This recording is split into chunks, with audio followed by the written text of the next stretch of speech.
Good evening, ladies and gentlemen, and welcome along. It is round number 2. Can you hear the smile? That's right, it's Belgium. It can mean only one thing.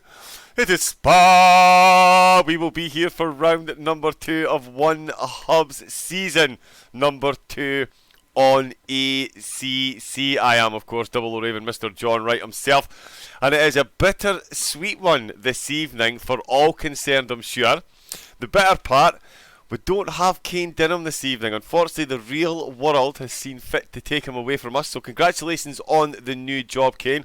It's awesome to hear that you're managing to keep yourself and your beautiful young daughter supported. We will, everyone at One Hub, absolutely miss you alongside me in the commentary box.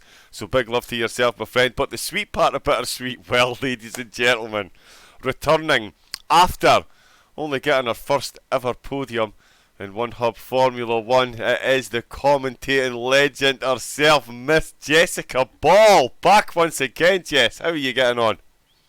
I'm really excited for this one, and you brought me back for Spa. What's not? Yes! It's brilliant. It's great, and it was the season opener last season as well, where it brought absolute mayhem and carnage and lots of battles as well, and we've got more entertaining action to say the least tonight as well. And don't get too excited, I'm only here for 1 week and then I'm back racing again from next week. Don't get too excited. There will be a new commentator next week, hopefully. Fingers crossed. Touch wood. Touch wood. John is working behind the scenes to make sure that we find someone to join alongside someone him. suitable.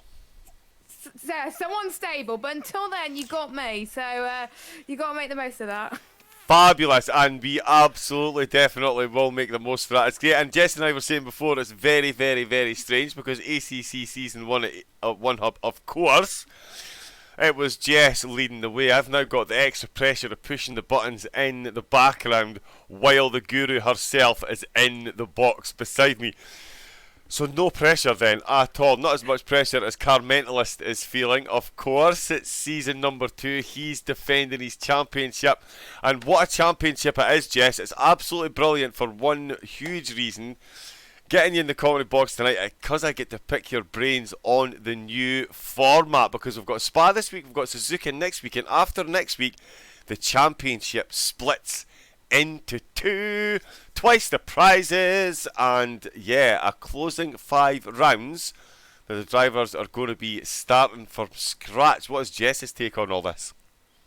Well, I'm very excited for this one as well, this new format, which is a split championship format. So these are the first few races where we get to see how the drivers do, and then after race 3, which is Japan next week, then the top half of the championship will split into one split. They'll all be on the same grid. All 20 drivers will be in the same split, in the same grid. But the top 10 now will be one split of Group X, and then the bottom half will become Group Z, and I'll be fighting for 2 different championships. So, for example, in Group Z, which is the bottom half from 11 to 20th, for example, if they finish 5th in the race and they're the first in that split, then they get the 20 points for winning a race, as it were. So it's kind of like giving people more chances to do well, and also double the prizes as well. So there's a driver's champion for Group X and a driver's champion for Group Z as well. And there's also the team's championship. So after round 3, the cars will be locked. Well, the cars will be locked in for the first few rounds, but if they don't like it after round 3, they get to pick again from round 4 until the rest of the season. So that should be a lot of fun. Plus, there's also a prize, as John is showing on the screen, the ERT Elite Racing Team Going Gets Tough Award, which means if you complete all your media day stuff, which is your post-race interviews, pre-race interviews, and if you finish outside the top 3 and attend every race, you get a chance to be added onto a big wheel, and the winner of that will get £25 PlayStation or Amazon, and they could decide if they win that, of course. Plus, I'm not sure they win a trophy this time, but I'll have to double check on that one. But yes, double the prizes, double the fun. It should be a lot of fun. But if people are sandbagging just to get into the bottom split, Dexter's watching. Dexter's watching. Dexter knows who's sandbagging, who's not. So if there's someone that should be in the top split, Dexter will put them in the top split. Yes, indeed, we will keep it fair. Mentioning Dexter, of course, he is a member of the ERT team. They are one of the partners of very proud all the partners and sponsors, very, very proud of the work done here at One Hub and very proud to be on board. ERT Dex is a part of the team that do sponsor the Go and Gets Tough award, which Jess mentioned. It's a great incentive for drivers that aren't necessarily going to be winning races, such as myself, but attend every race, such as myself. And there's an extra prize there. Vespertine, of course, another proud sponsors. They're partners, and they support championship prizes. Sponsors, of course, the Mental Health Foundation. It is good to talk, okay? Getting yourself a bit of time away from the real world, enjoying some sim racing, enjoying just kicking back. If you have any problems, feel free to approach someone. It's always good to talk, okay? Mental Health Foundation do some great work. Feel free to hit up their website and get in touch with them if things are getting a bit too much for you. Or reach out to someone else that you race with, someone else that you know that you're watching. Just say hi. A conversation is sometimes all it can take, and it can certainly lead to helping you on your way to a better day.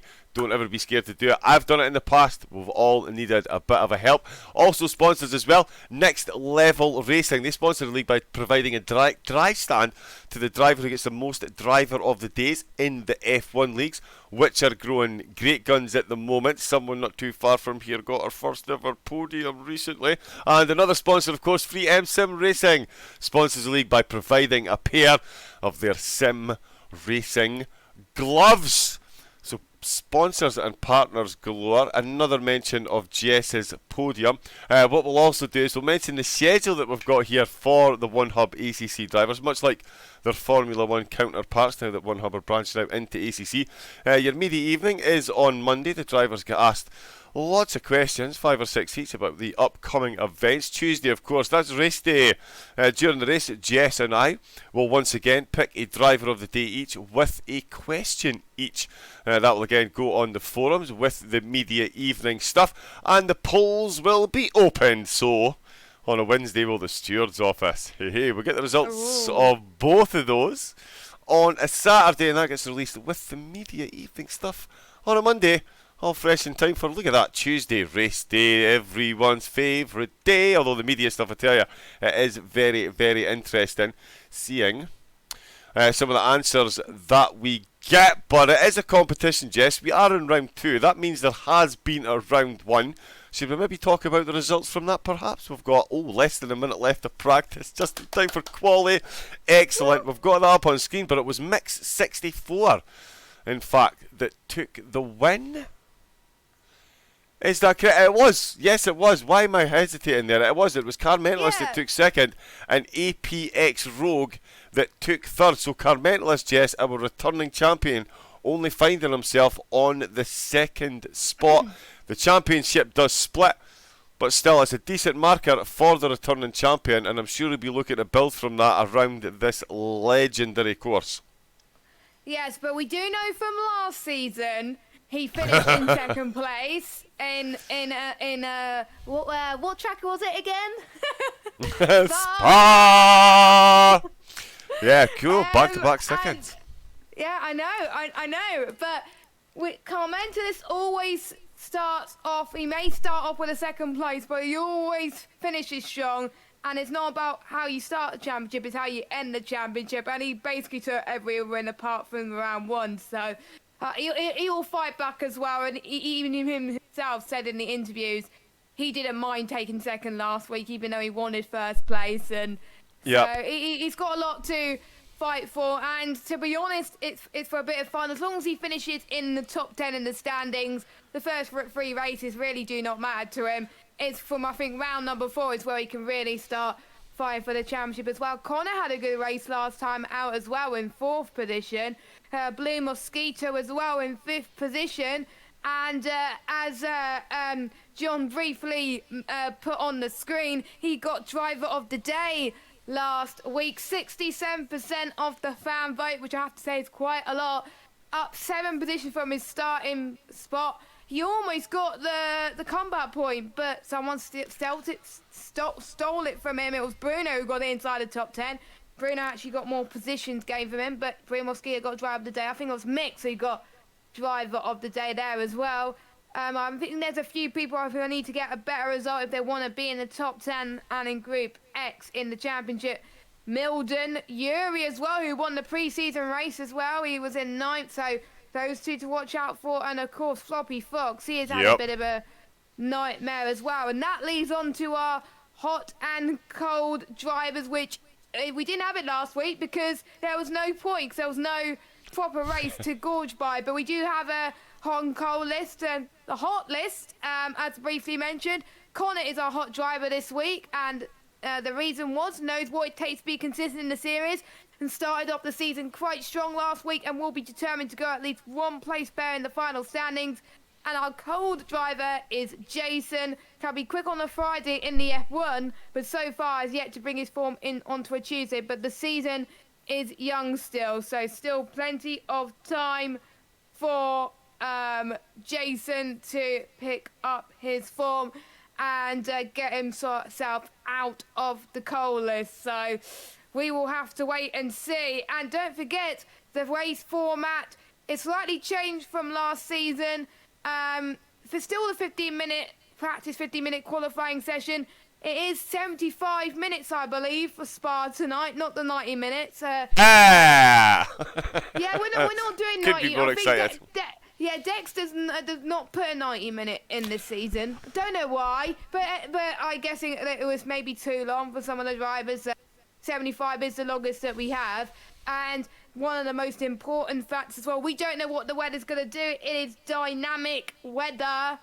So it could be random, and Dexter's hoping for rain, and so am I, to be honest. But and it hands up anybody that's not. Hands up anybody that doesn't want rain. As far as the eye can see, nothing. Yeah, and there's one mandatory pit stop, but they don't have to pit for tyres. They don't want to. They can stay on their same tyres for the whole race, but they have to pit for fuel. So there we go, and we are in a qualifying session now as we're starting to see people on their laps, and it's a nice sunny day. No rain to be seen. Boo. That kind of sucks. Seriously disappointing. I did want to open with Car Mentalist, the returning champion. He was still in the pit, so we opened on board with Yuri. He won the pre-season race. Found himself dawdling towards the back of the field in race number 1. As Jess was saying, a couple of drivers, we could see them dropping down if race results don't pick up over the next few weeks. And in fact, Jess, just as they're on their outlap, it is a fairly lengthy outlap here. To get this one done. They've only got 15 minutes of qualifying, which may be a lot on most courses, but this is Spa, as Johnny Bizzett was saying in the chat. Hi to everyone in the chat, Jess. I will come back to that question in 2 seconds. Jess is in the chat as well, so is Dex. Johnny Bizzett's in there as well. 90 minutes and dynamic weather. You guys are ruthless. It's 75, Johnny. It was 90 minutes last season for Spa. It was, and it should have been this time out again. Milden's in the chat as well. Jess, we had Car Mentalist in, actually during the pre-season race. He retired that one in the pits, and he jumped into the commentary box with Kane and myself. He was the returning champion, so we got him in for a quick chat just before the race ended. And he himself was saying he saw this as a 6-way battle for the title. How do you see, I mean, is there any, what does Jess see, who does Jess see as a favourite for this? Is there a group of 2 or 3? Do you think it is as many as 6 as Car Mentalist was saying? What is, from what you've seen from the opening couple of rounds and what you know of these drivers in the background, who's Jess's money on, and how close do you think this title is going to be? Oh, there's so many candidates. This grid is very, very strong. I can definitely see why Car Mentalist has had 6 on his mind. Of course, we can't forget the returning champion. Car Mentalist is in there as well. I think he's got an interesting fight. Of course, we obviously got Milden and Frame, even though Milden had a horrible result last time out too. But if he has some good results in round 2, round 3, then he'll be back in the top 10, and woohoo, he'll be fighting for the championship again. I don't think, did Flying Frame race last week? I don't think he did. No, I don't think he did. No, he didn't. So it is his first race, but one good result will see him in the top 10. So we'll see how we judge there. So obviously we've got Connor as well, could be up there. Mix, who won the last race. Yuri B, who won the pre-season race. We also got Leon as well. I think we got more than 6 personally, but there we go. I'll just picking out a few drivers as well, and we got Apex Rogue, who had an astonishing performance. I think he finished 3rd, and he gained quite a lot of positions as well. Yeah. A lot of people were known for the F1, but Apex Rogue does a lot of ACC as well. Personally, he prefers ACC, but I think. Yeah. But there's certain drivers that are doing ACC for the first time, like Jason, and it's definitely not what they're expecting, but obviously since the longer season, they got to get used to it. A lot of drivers will ask, is it a favourite track of yours? And pretty much 99%, pretty much all the drivers are liking this track. Jason, though, however, said he's pretty much in the middle about Spa, but he doesn't like it, but he doesn't hate it. But I'll take that. But Mick, I love Mick's answer. It says, Spa is life, Spa is love. Oh yeah, he says.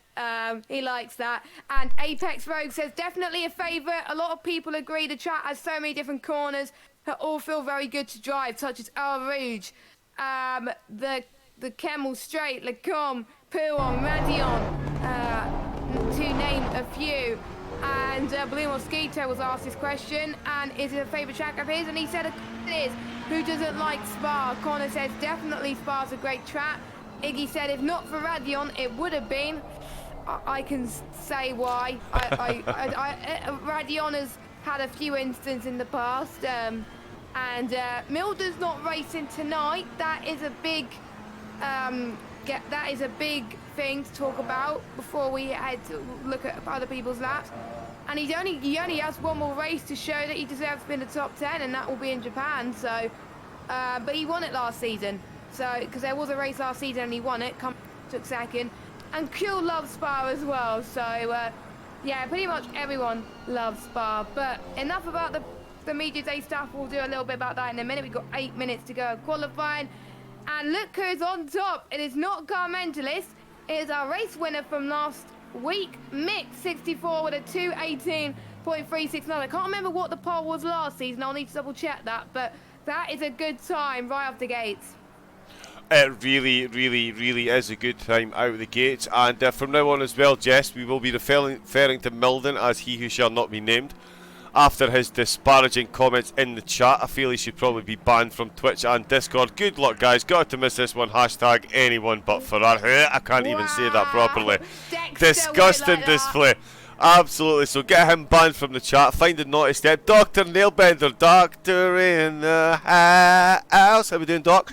He is in the chat as well. He loves Spa, just like everybody else.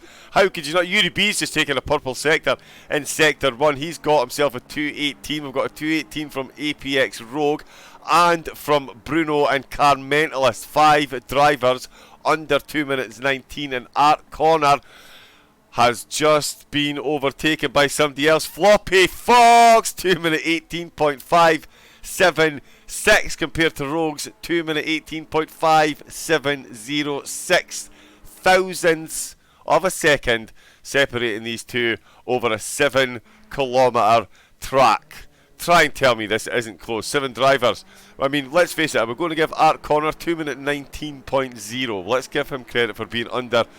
Oh, there's another purple sector. I really need to stop being such a geek and watching this screen. But there you go. SOP Cool's just done a 1 minute .444 in Sector 2 to take a purple there. Can he finish that lap? He's under 2 minutes 19 as well. Will we see a 2:17? I mean, take a deep breath in, folks. It's on the cars. Mix 64's in the pits. Still got 6 minutes out there. Yuri B is flying. Oh, that is on the edge. Really using every millimetre of the track. APX Rogue is flooding back out of the track. 6 thousandths of a gap between himself and the Audi and Floppy Fox in the Ferrari. SOP Cool coming through Lacombe and down into Malmedy. Once again, this much excitement and it's only qualifying. I need to learn to calm down. Carmentalist in 7th. He's in an Audi. Rogue's up there in 3rd, returning champion.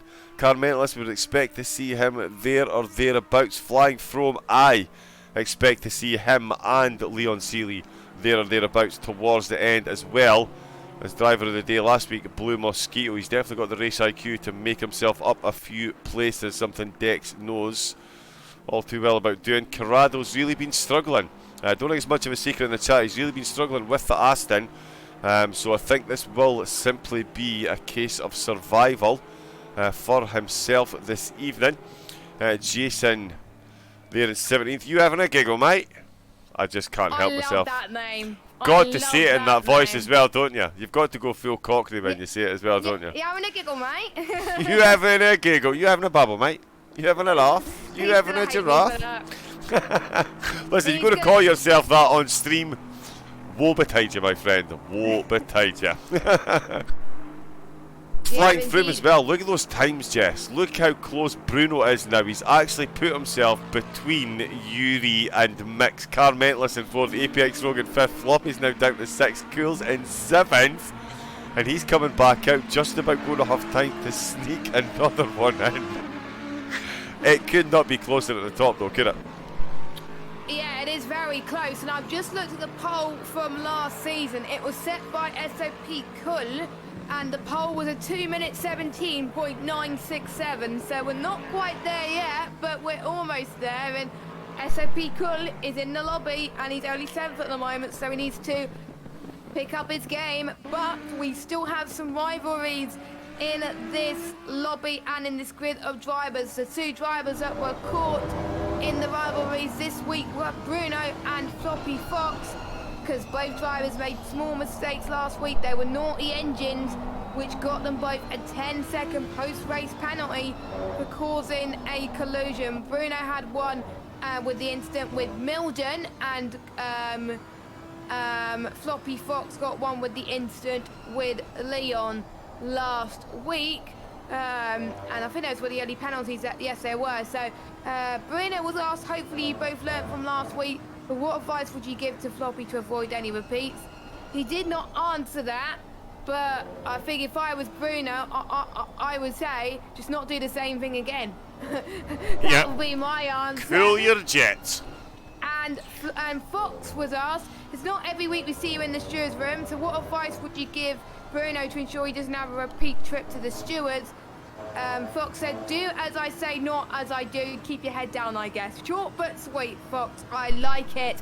And the final media day interview that we'll have a look at, we go to the final few moments of qualifying, is the driver's press conference. Every week, one driver gets called in to the driver's press conference and gets grilled by the media in more detail. This week was our race winner from last week, Mick 64, and he was asked, fantastic debut through this series, earning the win and beating the reigning champion must feel good. Can you carry on, and are you about to take the extra fight to Carmentless? And he said, thank you so much, it really felt good, I cannot deny, with a smiley face. Haha. I'm hoping, sir, I'll give my best to try and keep up with him, and probably another driver that just had bad luck on the first race and will still fight for the top spot. Carmentless spun twice, but he still finished second, so... Or was it 3 times? I can't remember. But that was Mick's answer in the driver's press conference. So it was interesting to hear his thoughts there. And he's only a 10th off pole, but Bruno, he managed to find a few tenths off his... I think it was almost 2 tenths off, and now he's at 118.0. Wow. I get to actually see the sector times because I'm not streaming. Now that's the beauty of it. It still feels weird. Yuri gets purple sector 1 right now. Bruno is purple sector 2, and Mix is purple sector 3. So it's quite close to sector 3 actually, with Yuri not that far behind in sector 3. Same with Bruno as well. Sector 1 though, Yuri B is definitely dominating. He's just not that good in the other sectors as well. Everyone's about to start their final lap. Bruno, I don't know. Bruno's not going to be doing their final lap. They're in the pits. Same with Floppy Fox and Connor and Cablo and Yaron a Giggle, mate. And everybody else is out there on a run. Carmentless, where is he? He is. Oh, he's almost on pole. He's almost on pole. I'm sitting here holding my breath, Jess. I'm not going to lie. I was kind of hoping you would keep going so I could just enjoy this with the viewers at home. But he was for a millisecond on pole position. His foot 483 tenths, or yeah, 0.483 seconds off. He's currently 3 tenths up on his lap, which would put him second. Coming through double gauche, he almost did what he needed. Coming into the final chicane, he's going to need to keep this smooth. Has he found any time here? He's on pole position. He's on pole position. He's still on. Oh, he's off pole position. He needs to exit. Oh, it's going to be so close. He's in second. Oh, wow. Does he have time? I don't think he has time for one more. I don't. Yeah, he does, because he crossed the line, so he's fine. As long as he crossed the line to start in time. And oh yeah, yes. a 3-minute wait time, I believe. I think yes, there's because longer wait time for Spa because of what happened last season. We don't want to talk about it. We don't want to talk about it. My therapist says I'm not allowed to talk about that, and so if we do, I will send you the bill. Yeah, Casper, I believe, is going to the final corner. I believe he will cross the line, and instead in P13, then we got Blue Mosquito crossing the line, the number 65 car. Comes across the line. He's just jumped 10th. Not bad for him. 92. Oh, he's just been beaten by Eddie. He's just been beaten by Eddie. Eddie's just taking the checkered flag to take 9th. So Blue Mosquito's down to 11th. Flying Frame. Throme's in 10th. Flying Frame's in 10th, but he's in the pits. And next we have got, could barely reach 26. That is Jason, who's 6 seconds off at the moment, but we'll see. He's got some clear air at the moment as he heads towards the bus stop chicane, which you've got to take with precision then as you head towards the final corner. He actually nails that final corner, actually. He took that with a bit of caution. Let's see what he's going to do. I don't pulled think up at the line, didn't improve. He didn't improve. Next we have got Yuri B, who needs to pick up the pace. He won the pre-season race, but he didn't do well last week. He needs to get involved in less instance. Can he get pole? Can he be the first man at 270? Oh, God! He Cool, still on track though, Jess. Be careful here. Be careful, because guess who P. Cool's just come through Blanchimont. He himself is coming into the bus stop chicane. Yuri B's beaten last season's pole time. The man who set it is coming through the bus stop chicane now, out of the last corner. He's on that curb. Is he quicker? Is he going to get back to the top? Has Yuri B pulled a master? Oh, wow! He's beat his pole time from last season, and it's not enough to get himself pole this season. Don't tell me this isn't the strongest league you've seen. This incredible, Jess. What a finish to qualifying. It was very close. Very close God. between last season's pole time. Indeed, and I think Yuri B, he's showing why he's back on form, and I think it shows that last week was definitely probably a one-off. Maybe could we see Yuri B challenge Car Mentalist? Wow. Car Mentalist is for Bruno, the one that was in trouble by the stewards last week. He's in 3rd position. Car Mentalist in 4th. Mix in 5th. Apex Road 6th. Floppy Fox 7th. Connor 8th. Eddie 9th. Flying Frame 10th. Blue Mosquito 11th. Mike the Iggy. Yeah, Iggy. Sorry, I was trying to figure out who that was. Iggy 12th. Leon. Was not expecting him to be up there, because he is. I know. John spoke to me about him. He is a top driver. He's in 13th. Casper 14th. Cablo 15th. Having a giggle, mate, in 16th. Jason in 17th. And Corrado. I don't think Corrado actually set a lap time now, unfortunately. So he is in last position. So we are about to get into the formation lap, and don't forget that the starting point in ACC spot is way different than what you see in F1. It's not in La Source, it's just before El Rouge, I believe. So let's hope the guys who are in F1 don't get caught out by that. But it is Yuri B on pole position. It is a 7.004 kilometer track, and there's a few cars to watch out for on today's track. The Ferrari being one of the stronger tracks, and John is going to like this. It is far, and it's a Ferrari 1 and 2, and I was looking at a site, and Ferrari is the fastest car around here.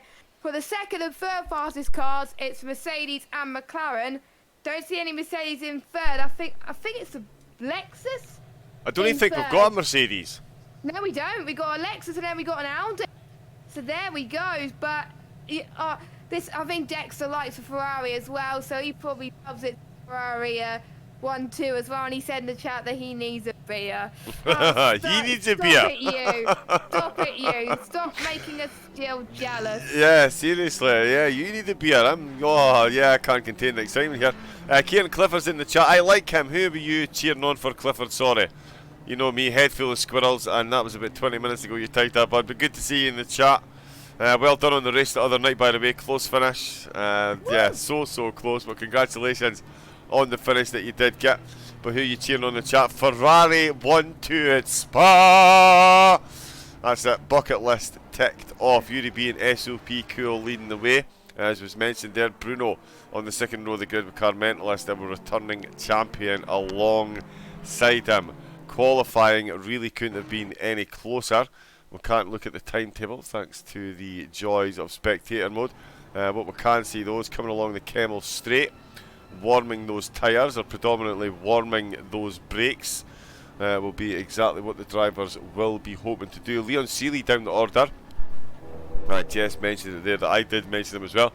That's a surprise to me. He's definitely got the pace to make his way through the field. Floppy Fox then, could he really be the one to watch? Seventh at the moment. He's in a Ferrari as well, Jess, yeah?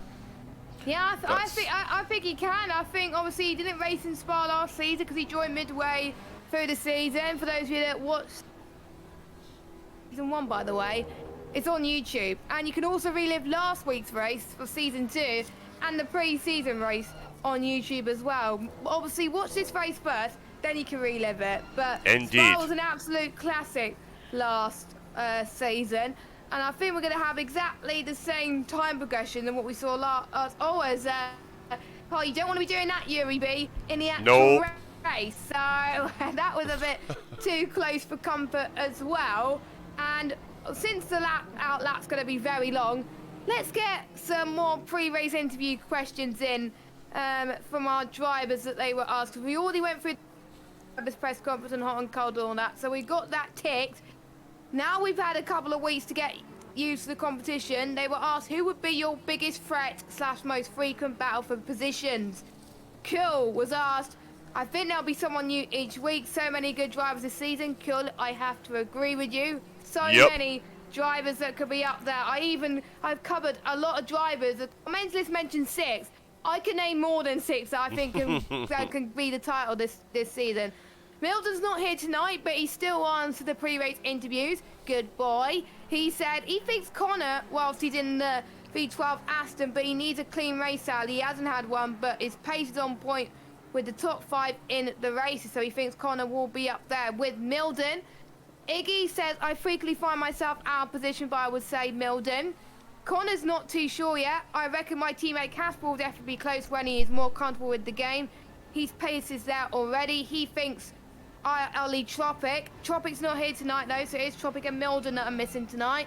And also Floppy. There are a few that I can see being close. Blue Mosquito, still not sure. There are a few drivers potentially in that pack behind the aliens out front. Well, you never know. If you have a race like you did last week, Blue Mosquito, could be up there. Corrado says, when I change car, I'll be able to finish higher up the order field, not higher than 16. Jason, if I had Jules at all, would you having a giggle makes one who's closest to me? Well, I can see why they are rivals, because they both came from F1. And they've already had small Jules at the first race in Donington, I think it was. So that was fantastic. Nick64 is not sure about his rival yet, but there were some drivers that had bad luck in Nürburgring. I think what we see today or round 3 are more direct rivals, and I have to agree. And I'll go quickly before they start the formation lap, the first lap. Apex Road thinks Connor with someone he'll be close with. There is a longer answer than that, but I know we're about to get underway, and I don't start. John, are you ready for Spa? Spa, but that cup of coffee went down the absolute wrong way. Totally the wrong time. I'll have a tear in your eye. But we're going to come around La Source. That will finish, of course, the formation lap. It will become turn number 1 on lap number 2.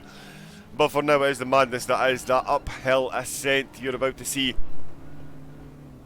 Hill at a lot of miles an hour with a lot of cars in the rear view mirror is what Yuri B and Cool are having to deal with. Ferrari leading the way with Lexus and Audi tucked in behind.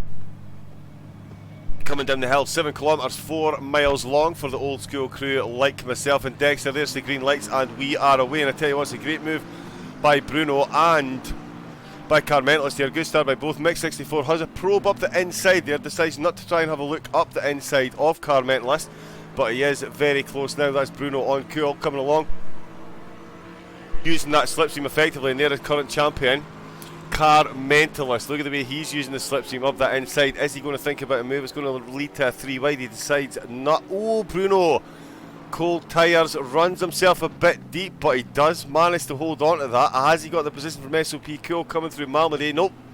Cool takes the apex, gets the run down the hill, and Car Mentalist says, thank you very much for the battle, chaps.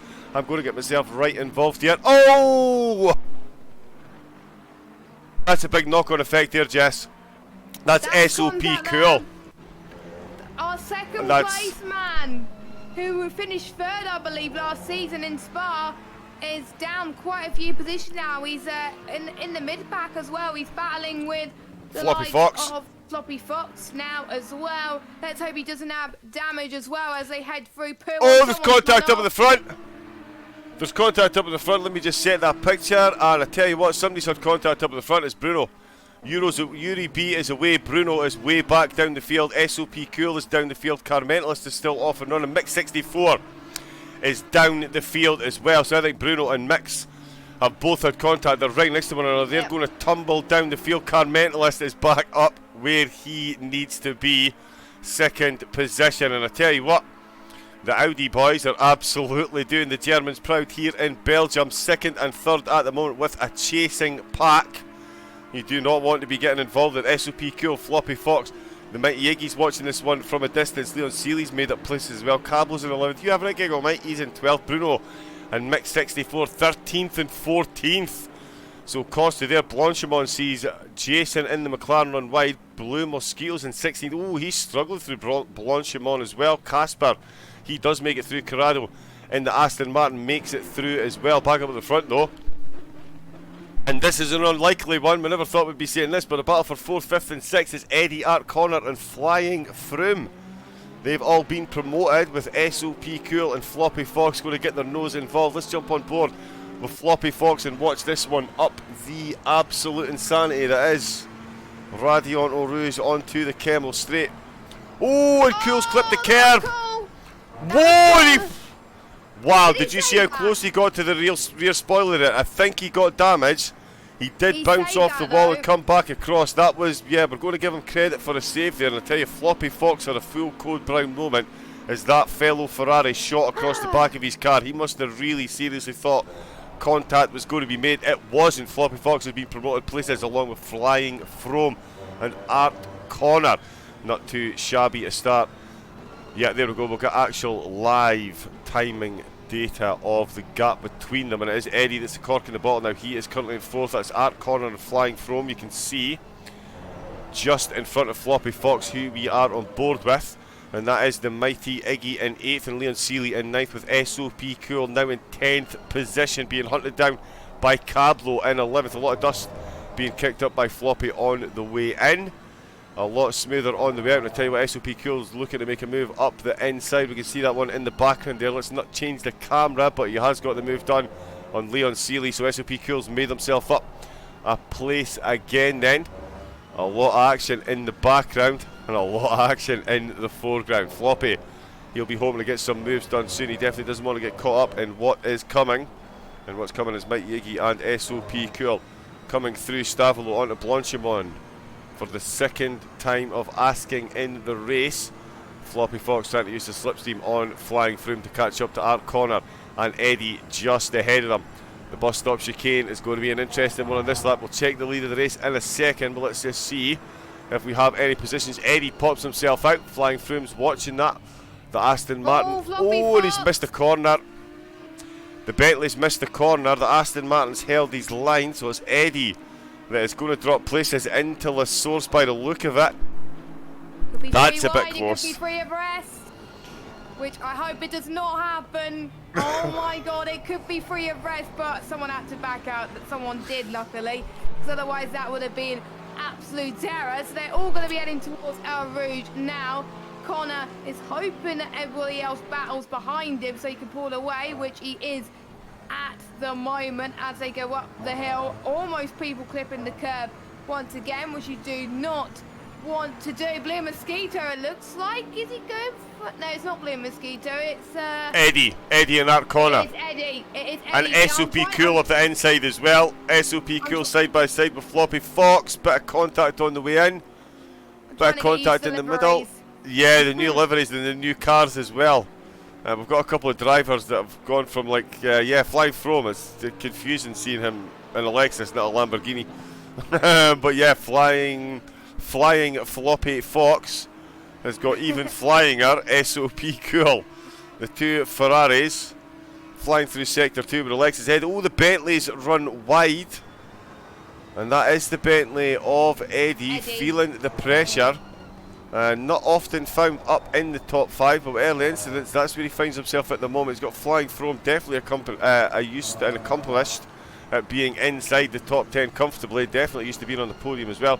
Finds himself in 6th with the two Ferraris trying to find their way past him, and Eddie Art Connor is now the man in 4th position, leading the way after Eddie made that little mistake and dropped that position to the Aston Martin.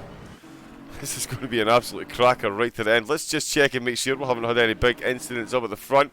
UDB is absolutely smashing it up there. 2.9 seconds in the lead. Ferrari. Absolutely stunning work from UDB. Turned down for what? Is what he's known as in Twitch. I love being able to shout that when he comes into the chat. And he's absolutely getting all the shout outs at the moment. 2.9 seconds up the road to Car Mentalist. 3.2 seconds up the road to Car Mentalist. Wow. So he is really putting the foot down. Car Mentalist himself with a 2.5 second gap back to APX Rogue. New to this season. Yeah, seemed to sneak himself onto the podium last week. No sneaking this week. He's absolutely fully involved. I'll tell you what, Art Connor is still the man in 4th. He's leading this little battle here. They've just come through La Source once again. The excitement's too much. I can't even talk. Bruno coming through La Source as well, hunting down the mighty Iggy with Leon and Cablo very close in attendance, but onto the Camel Straight. And I tell you what, it's SOP Cool didn't get the exit he was looking for, and it's Floppy Fox that has. He's going to go side by side with the Lexus into Lecum. Textbook overtake there, Jess. There we go from Floppy Fox. He's absolutely nailing that at the moment. Got Eddie down, Eddie down. Eddie has lost it. Yep, he's lost it.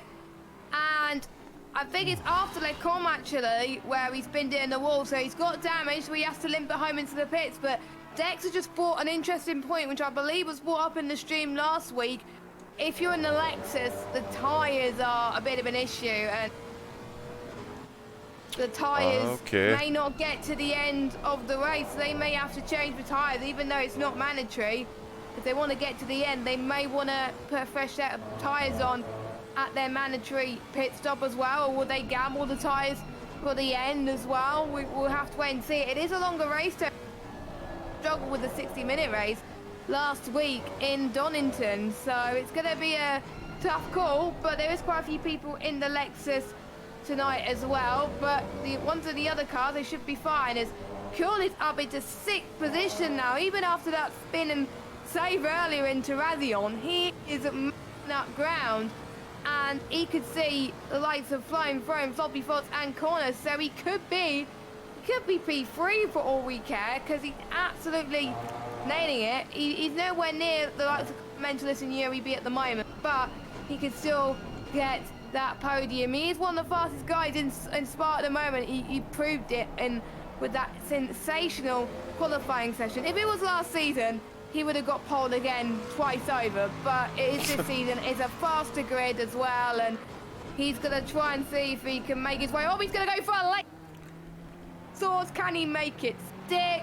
He's going to drive to before going up the hill, and I'm almost certain Flying Frame wants to cover Cool off as they go up the hill, and I think one of them may back off. Cool had to back up there because otherwise there would have been contact as well. Cool with the curbs again. Cool, you got to stay off those curbs, man. You don't want to be up into a spin again. We saw something similar last season with Carmentelis. That's how he lost the win last season, due to him spinning around Radion as well. This is Cool's second chance to get the move into Lecom. He just do that, so he is staying in 6th position. Floppy Fox 9/10 behind Art Connor, so the trainers kind of broken a little bit. We also got Cablo on the back of Mix 64, and Blue Iggy has dropped a few positions. Actually, Iggy's gone off. He's down to 14th, and I was wondering where Apex went. He was in 3rd. He's down to 13th, so I was wondering why Connor was in 3rd and nowhere. So he's lost 10 positions, John. That's not good. Apex Rogue. Wow, sorry, I can't actually see the full board there, but Apex Rogue is no longer second. Wow, so he really has had a big drop down the order then. He's struggling as well. He's gone off in no name almost. So yeah, he may have picked up a bit of damage, but he may be limping it. I don't know, but he is struggling. He is struggling at the moment. But it is a long race. It is the longest lap on the calendar. It is far, and the pit lane time. You got to get your undercuts absolutely right. We talked about it last season as well. Bruno and Cool. They're going to go side by side through Blanchimont, Code Brown. Everyone breathe in. No, he's got it done before Blanchimont. Wow, the Lexus really stretching his legs on the Ferrari.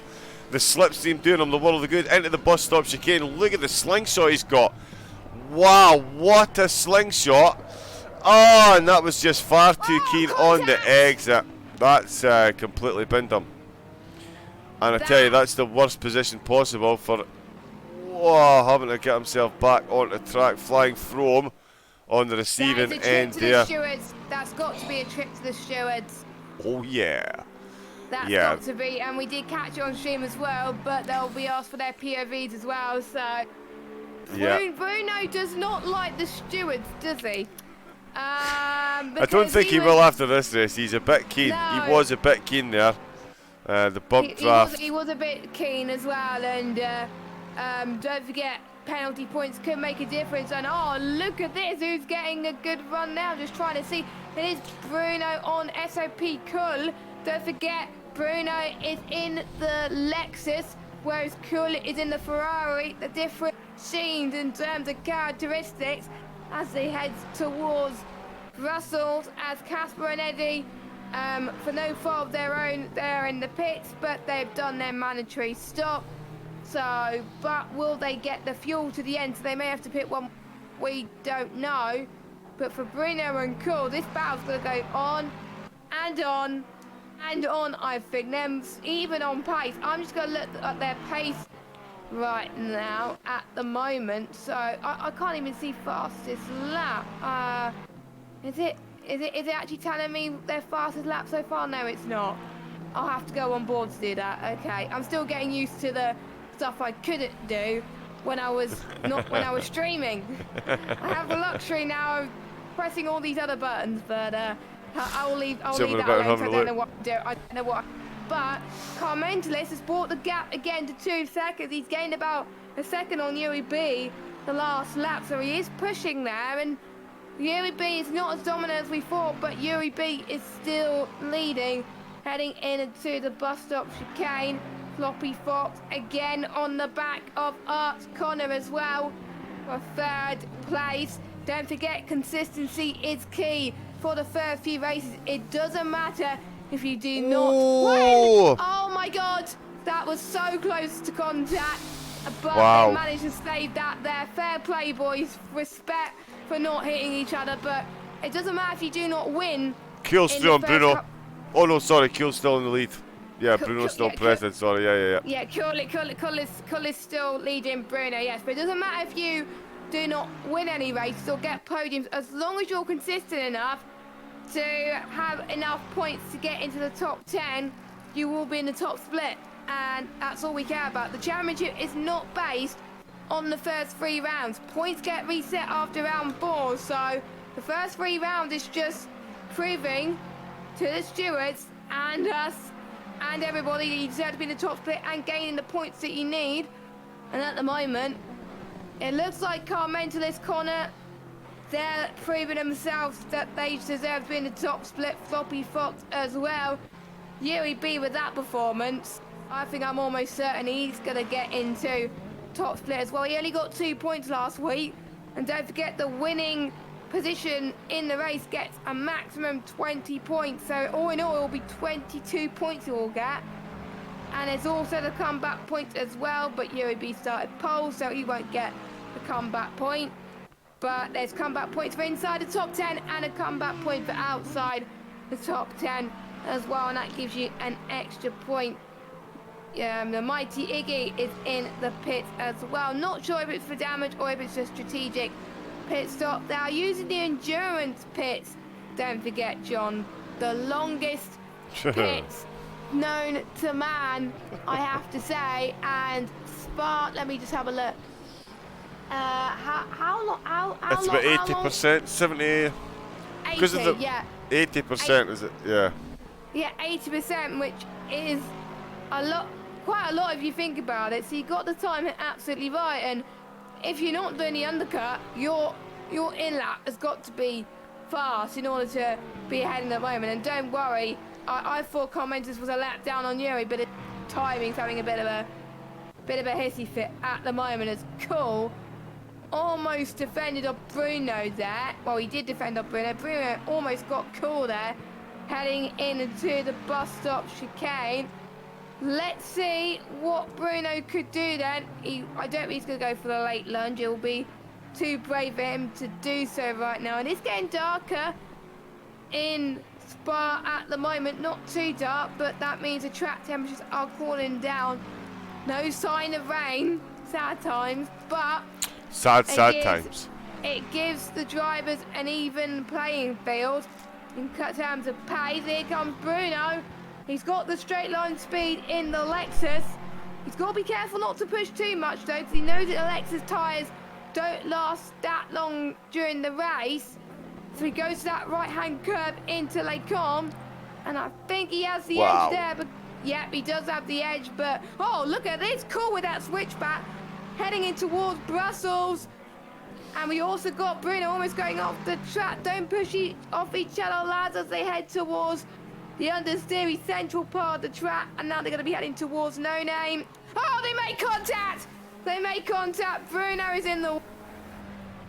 Oh, yeah, God. a couple of contacts there through it all, and a bit of door banging definitely not working in Bruno's favour this time around. We saw him battling, of course, earlier on. A couple of drivers on the wrong end. Bruno himself there suffering a fair bit of damage. Cool's off and running. Mix 64, Leon, Seeley, Flying From and Cablo all getting brought back into this one. Blue Mosquitoes down the field. That was Eddie that we saw in there as well. He had an incident early doors. He's coming to pits to get that out of the way. We'll let the timing boards update. There is Bruno falling down the field. In fact, he's only lost that one position, but it is now Mix 64 who's got himself past Leon Seeley in the Porsche. Himself now into 8th. Mix winner of race number 1 now finds himself trying to overtake the Lexus of Bruno rather than the Ferrari of SOP Cool. But yeah, that big contact could certainly make the world a difference. And just to reiterate the point about the pit straight, if you come into the pits at Spa and change tyres, you will spend more time doing that than you will doing a lap of Brands Hatch. Wow. So 9 seconds quicker. It's 9 seconds quicker around Brands Hatch than it is coming in to change tyres at Spa. Good luck if you're in the Lexus. Yep. Good luck if you're in the Lexus. If you're in any other car, you should get away with not changing your tyres in the race. So if I were you, if you were not in the Lexus, definitely just change fuel. Do not change your tyres, because you don't have to change tyres in this season of ACC. Thank goodness. So, but the ones that have just got damaged, they got their pit stop out of the way as well. But how did How did these two get away? I think they've got damage, but how did they get away with major damage? I don't know. I'm seeing Cool's got a bit of damage to his bodywork, but it might just be me. No, he definitely got contact. He had contact earlier. Remember, he was on the front row of the grid, started in second, so he's had a couple of contacts.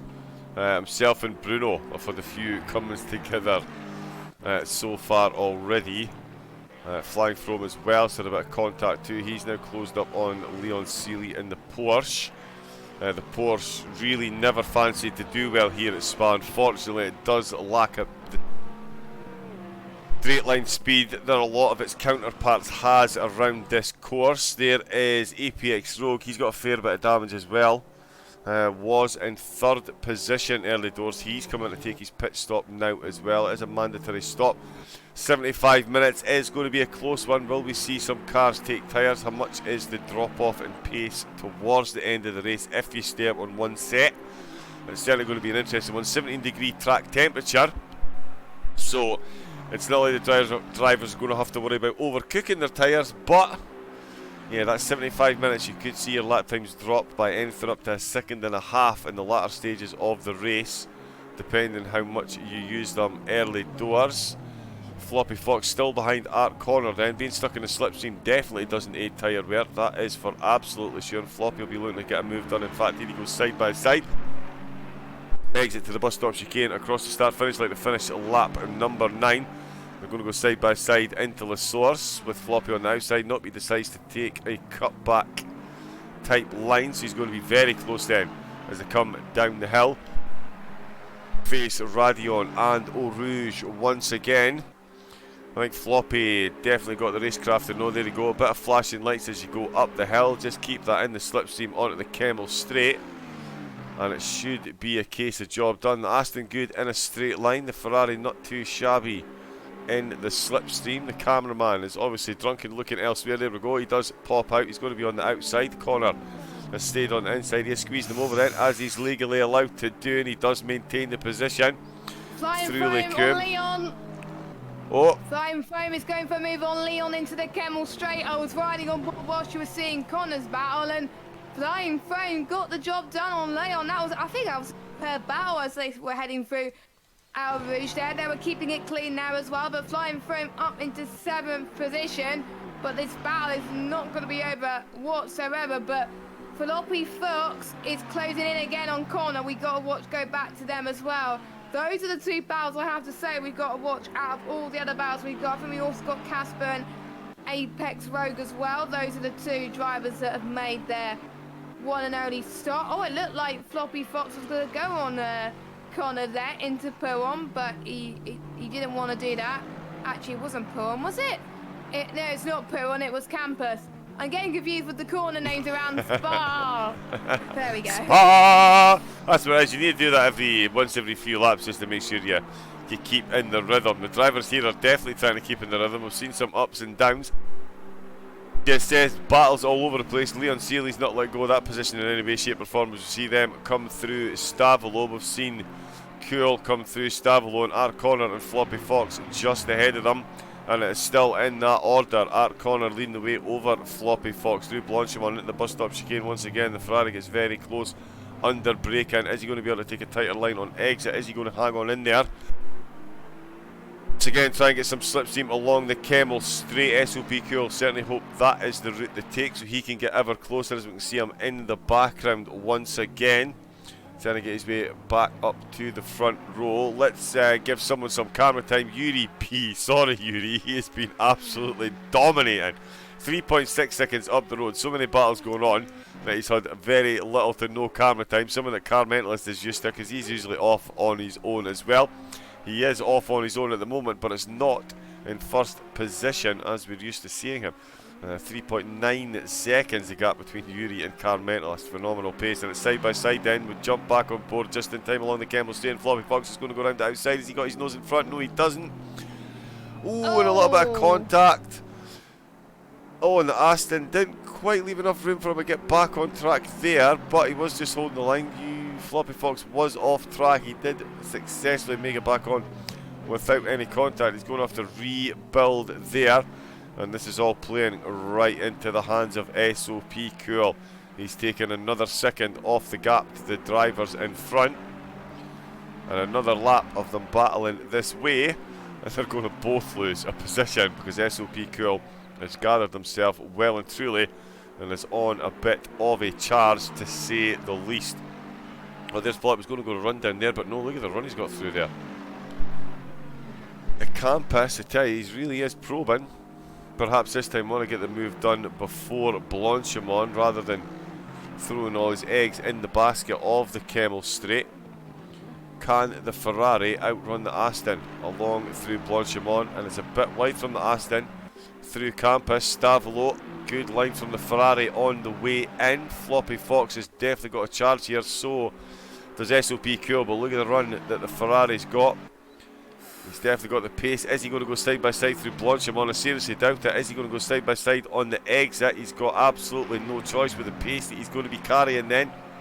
Into the bus stop chicane. Doesn't manage to carry the pace. Lit on the brakes. Oh, look at those brake discs glowing. Look how close SOP Cool is. And Floppy Fox. Yeah, that's a strategic one. He's got right out the battle there, Jess. He's come in. Connor and Cool will now commence the battle. But Floppy, that's an interesting one for me with 49 minutes left to go. Yeah, I'm guessing he wanted to not stay in the potential traffic that he was facing at the moment. Potentially could catching up to him soon as well. So I would say that's a strategic move, and he did the right thing. But is it going to be work wonders for him, or is the likes of Cool and Connor going to go out ahead of him in the pit stops? Will Connor be thinking, right, I may need to pit soon as well?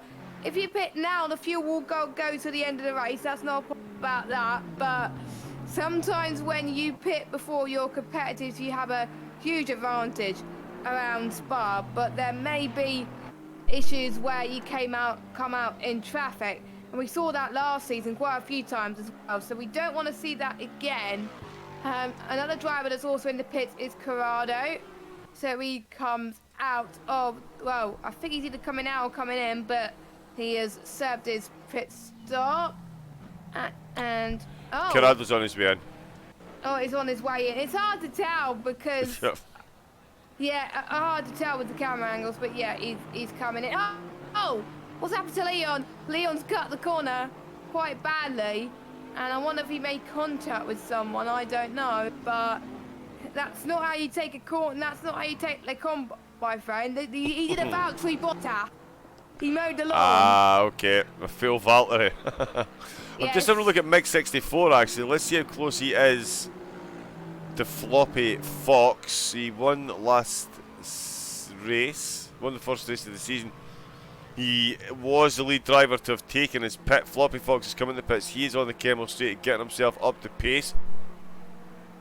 He's himself right in beside the mighty Iggy, who is running in 18th position at the moment. So I think he's a lap up once again. Oh, and that's an Aston Martin down.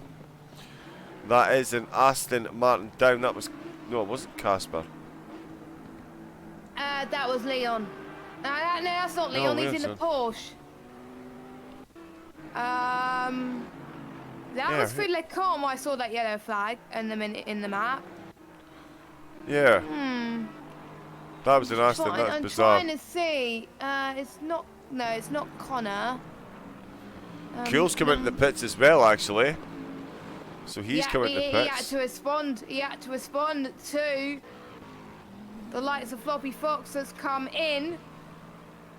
And he's just about to come in now. The long run to the pit lane must be killing as well, seeing that there's other drivers racing there as well. But at least the pit stop is out the way. Connor, though, he's staying out. He's deciding that the overcut will work best for him. Same with Car Mentalist and Yuri. Well, Yuri being Car Mentalist are class ahead of the rest of the field, so they can pit whenever they want. So they'll be doing the undercut on themselves most likely. Flying Throne, I wonder if he's going to be doing the undercut on Bruno maybe, and to watch out for Blue Mosquito as well because his rivals have boxed. And of course we've got Jason who hasn't pitted either.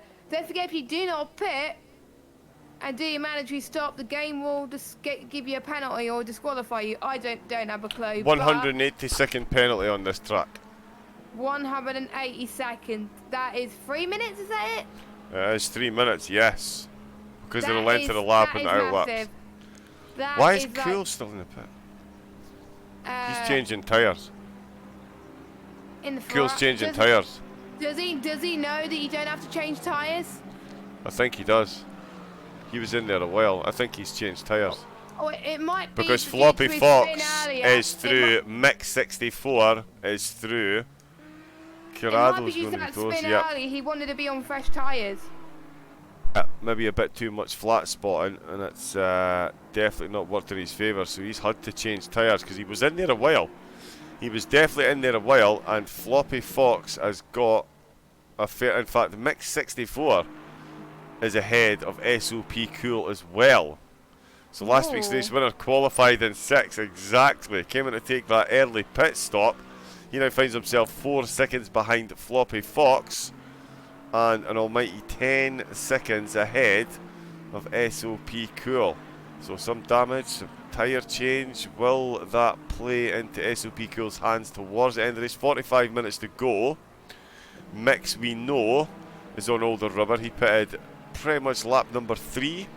So he's been out on these tyres for 10 laps already and still got quite a few to go. How much of a pace differential will we see between these two drivers? Corrado and Rogue both out of the pits. Rogue in 13th position, just about to get the move done on Corrado, or is he? Will he try one up the inside? Oh wow, look at the pace and the grip he's got there. Unbelievable. Very, very, very close. Goes round the outside on exit, down the hill. Got that one absolutely nailed and in the bag. Not really a huge surprise given the pace that Rogue has shown this season already. And I literally mean the last race we were in. He's only done one. He is quick. I didn't expect him to be further up, but obviously incidents early doors. He's doing his best to carry his way through. But as we've seen, with Floppy Fox now the lead driver to have taken his pit, Mix 64 in 2nd and SOP Cool in 3rd. Anything is possible when these pit stops are involved. It's a 3.5 second gap up at the front. UDB still lapping very consistently. So is the man 3.5 seconds in arrears to him. That is returning champion Car Mentalist. They've got Art Connor in 3rd. Was embroiled in a battle with Floppy Fox and then SOP Cool. They've both come in to take their pits. He has elected to stay out and just getting close to the halfway mark in the race, so could well be a while before we see any of the lead 3 come in. It could be on the very next lap. Not this lap for Yuri B, not this lap for Car Mentalist. Both of them coming through the source. Yuri finding 2/10 on Car Mentalist in that last lap. Connor. Not for Connor. Nope. What do we think? Bruno, he's staying out. Flying From and Blue Mosquito and a bit far back. Flying Through, I think, is going to stay out. He's on the Lexus, so he's probably going to split the race half and half. Ooh, and there is a Bentley getting it all kinds of wrong in the last chicane. It's Cablo there. Again, further down the field than I expect to see Cablo, not getting to grips with the Bentley around Spa as we would perhaps have expected. Mighty Iggy is the man bringing up the rear at the moment, though, in 18th place, with Leon Seeley in 17th, Eddie's 16th, Cablo 15th. We've got Casper in 14th, Corrado in 13th, and APX Rogue just up the road there. That's a blue flag situation. No, it's not. It's an overtake for position. It's Casper up the inside, and Lacombe into Malmedy. He's got his nose in front, and that's another position lost for Corrado. Casper making his way through. Aston on Aston action. Rogue's the man that's not long got the overtake done on Corrado. He's in 12th. You having a giggle, mate? He's still got to take his pit stop at the moment. He's currently running in 11th. Then it's SOP Cool, Mix 64 and Floppy Fox, the current front runners to have taken their pit. Blue Mosquito into the pit. He's going to join that number very shortly. Jason's in 7th. All these drivers still to take their pits. So that's Jason. Blue Mosquito's in. Flying From Bruno in 5th and 4th. And we've got Art Connor there. Who's that Flying From? He's getting close to it. Oh, that's blue flags again. Bruno's in 4th. And then the top 3 Still very comfortably at the moment. Oh, that wasn't very comfortable for Connor. Yeah, that was almost a Code Brown It moment really was. there. It really was. And Connor does not want to be held up in traffic like this. All it's this gonna do is help the likes of Floppy Fox, Mix, and Curly get ahead of Connor. So Connor wants to move past these drivers very quickly, and the ones that are being blue flagged, they need to be out the way very quickly as well, because it's not like F1 where people can go. Oh, the race leaders are in the pits. Race leaders in. Will Connor follow suit, or will he stay out? Oh, I'd have come in there. Oh no, is he ahead of them? Oh, right, okay, he's ahead of those two, so yeah. He did get past our lapped cars. He did get past our lapped cars, so at least he's got some clear air now. But yeah, the more he stays out, the more time he's going to lose, I think, to the ones who have pitted. So Connor, I think, is in trouble. But again, these few races do not matter if you're just aiming for the top 10. If you're just aiming for the top 10 at this point, for him, it's not a bad race. But if you're aiming for, like, if you're like near the bottom and you want to aim for top 10, you need to have some miracle races. And is it Corrado on Casper? it's Corrado and Casper at the moment. Yeah, the two of them are going side by side along the Kemmel Straight, and it looks like. Whoa, I'm not sure. Oh, yeah, he's just lost the back end there. That's Corrado, lost the back of the car ever so slightly. Casper almost lost it on the exit of the corner there, but that is the position for Casper. Blue Mosquito is catching up there as well. Yuri B and Car Mentalist both in the pits. Are either of them taking tyres? It would be interesting to see. Well, they're both in the pit stop for the same amount. Nope, Yuri's dropped. He was leading by 3.5 seconds. He's dropped. Car Mentalist is stationary. And he's dropped, so pretty much the same amount of time they spent stationary there. So they should resume. Let's see what that gap is. Let's see where Floppy Fox is. He's coming through the source. So he is going to be on the Kemmel Straight at the same time as Car Mentalist. Just right at the other end of it. Yuri B is going to be coming into Lecum. All by himself then. Car Mentalist is on the Kemmel Straight. So is Floppy Fox. Mix 64 is joining them. So is SOP Cool. In fact, he seems to be dropping back off Mix 64. I am mucho confusiado. No idea what's going on with SOP Cool. Perhaps damage, perhaps tyres. I did think if it was tyres. Yeah, because it's not tyres, because he would have closed the gap surely if he had changed tyres and been on fresher rubber. Because like we say, Mix, that's already 10, 12 laps he's done on these tyres. If SOP Cool had changed tyres, he'd only have done 2 so far. So you would expect that his pace, Jess, to be much higher than Mix's at this point, I would say. Yeah, I think so as well. I thought Cool would have been quicker in Spa, obviously due to his sensational lap getting P2, and I do believe he repaired damage in the pits as well, so that's probably why he was in the pits for a little bit longer than intended, as Dexter was also pointing out in the chat as well that he could be hiding more damage as well, which might the reason why he's losing pace as well. But I'm just looking at the gaps. It's deceiving me. It was about 3 or 4 seconds behind Car Mentalist to Yuri B. Now it's 7.8. What's happened to Mentalist? Did he go for a spin or something? I don't know. Or is just Yuri B quick? I think the answer is Yuri B is just quick around this track compared to any driver. Connor and Bruno stay out, same with Flying Throne as well. So they need to go in the pit soon. Same with the likes of Jason and Jaron and Giggle Mate. They still yet to make their manager stop. I wonder if they're going to go for a late pit dive at the end of towards the end of the race and get their pit stops done late and be on low fuel mode as well for that, because that could be pretty insane, I have to say. But they got to manage their fuel right as well. The fuel calculations is so crucial around Spa. We've seen almost people run out of fuel around this track in many races I've commentated on ACC. Oh yeah, definitely. That is A popular one. A popular one. What you need is you need a solid, consistent fuel calculator. Someone like Dr. Nailbender who'll never steer you wrong and make sure you don't cross the line with 0.0 litres of fuel for a 3-hour race stock. Just saying. Just saying. But yeah, they could well dive in towards the end. It is an hour and 15 minutes race. The tank of fuel can easily do, or get very close there. Yes, can easily do the 1 hour 15 minutes. The tyres would certainly be an interesting proposition. It would be down to where and when the drivers decided to pit and how they felt their pace.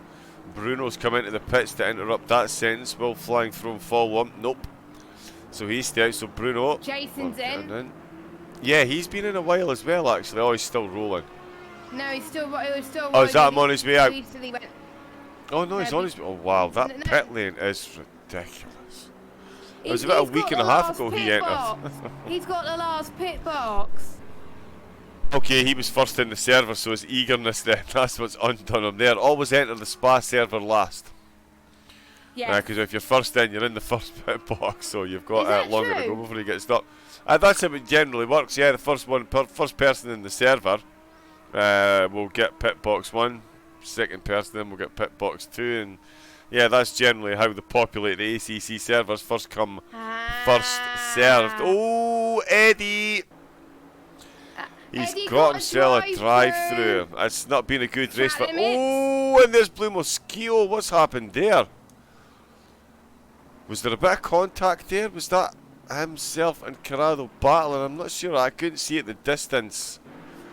That was it. But yeah, whatever happened, Blue Mosquito ended up off the track. And now Eddie,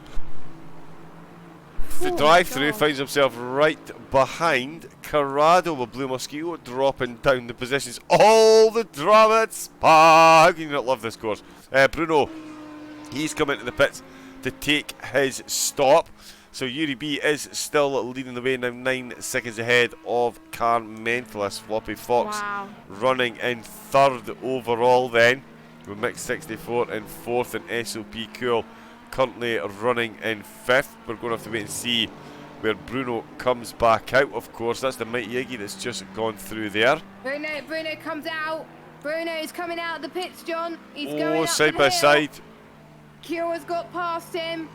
Yeah, he has. Wow. Jesus, that was almost a wall.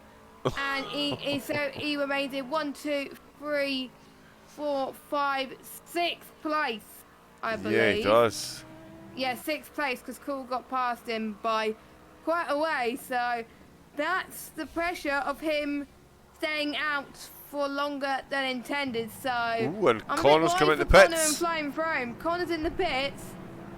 Yes, he is. From the lead of the race, Flying Throne is going to take the mantle of race leader on track at the moment, but we all know it's absolutely Yuri B. There's no way Connor or Frome are getting themselves ahead of Yuri Carmentless. Complacent though.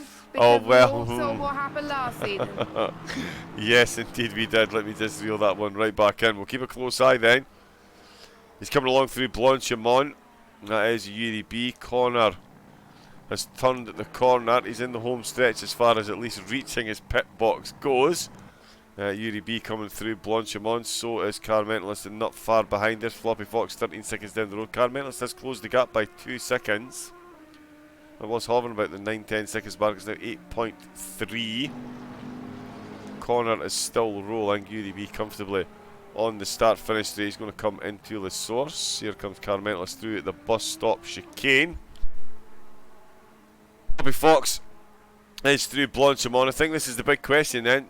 Is Art Connor, I was going to say Flying Throne, is Art Connor going to come out ahead or behind? No. Oh, I'll tell you what, he's going to be behind Floppy Fox. Mix 64 not too far behind. SOP Cool not too far behind Connor's either. Not even going out yet. Wow. That yeah, he still stays shows today. How the undercut has worked. The undercut is what you do at Spa, folks. You do not really is. do the overcut in any race around Spa, in any sim, because that is what happens. Floppy Fox is now inherited third. Connor has just gone out of the pits. Mix goes past, so does Kull, and it could be Bruno that could be ahead as well. Yeah, no. This one's going to be Is he? No, They're going to be side by side on the exit. Oh, they're going to be. Yep, there they are. Ha there ha! you go. Wow, what the Kemmel straight. So Connor has stayed ahead of Bruno. But he lost he lost 3 places. Yeah, he lost 3 really did. places by staying out. Yes, indeed he did. Well, I'll tell you what, if he's lost 3 places staying out, then flying from... He may He lose was in about 4. 5th anyway. Yeah, he could find himself struggling to stay inside the top 10. Because he's got Rogue in 9th and Casper is no slouch there in 10th. Eddie does have the drive-through penalty, but Blue Mosquito, in fact, Blue Mosquito has got the overtake done as soon as Eddie's come into the pits to serve that then. And the 18 drivers still on track with 30 minutes still to go. The track temperature has dwindled slightly down to 16 degrees, so they've only lost a degree. No sign of rain. Dex, we will accept your P45 and resignation as server weather setter just as soon as possible, bud. That would be fantastic. Yeah, we'll get someone that can actually rain. make the rain. I know, seriously. So yeah, you'll be getting your P45 in the post. We'll be accepting your apologies by email, by handwritten letter, and an announcement in Discord as well. UDP leading the way. Sorry, this guy got a bit crazy. Ah, it's got to be done. It's got to be done. Bruno, he has come out behind our corner, or our corner's come out the pits ahead of Bruno, whichever way you want to look at it. It's 2 of the same things, or one of the same thing twice. Back to front, and it's Bruno and Connor. Look like they're going to have a battle sooner rather than later. Carmentalist has dropped 7/10ths on that last lap to UDB, so these two really are just trading lap times up at the front. This is going to be a fascinating competition all the way down to the last race. It's amazing. Flying From finds himself leading the race 51 seconds ahead of Yuri B. And as we know, he's going to be in the pits for about 77 seconds. So he could still see himself battling out for top 5 positions. Perhaps, potentially. We will see, we will see. We've got battles on the Kemmel Straight. Cars still on top of one another as they go through. That is APX Rogue. No, it's not. No, it's not APX Rogue. APX Rogue is going through their source. Yes, he is. So who was I looking at there? It's the number I have to... It was the number for... Oh, it was Mike Yiggy and you having a giggle. It looked like number 12 because 14 was being overtaken by number 2. It looked like 34, but then I realised actually there's no 34. It's hard to tell with the track map being so small.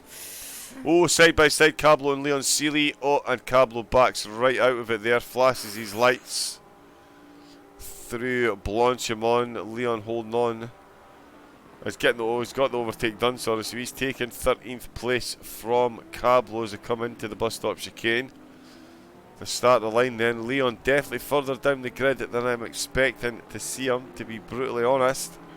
He's in 13th. Could he be the first big scalp that is in serious jeopardy and not making the top 10 split after Suzuka?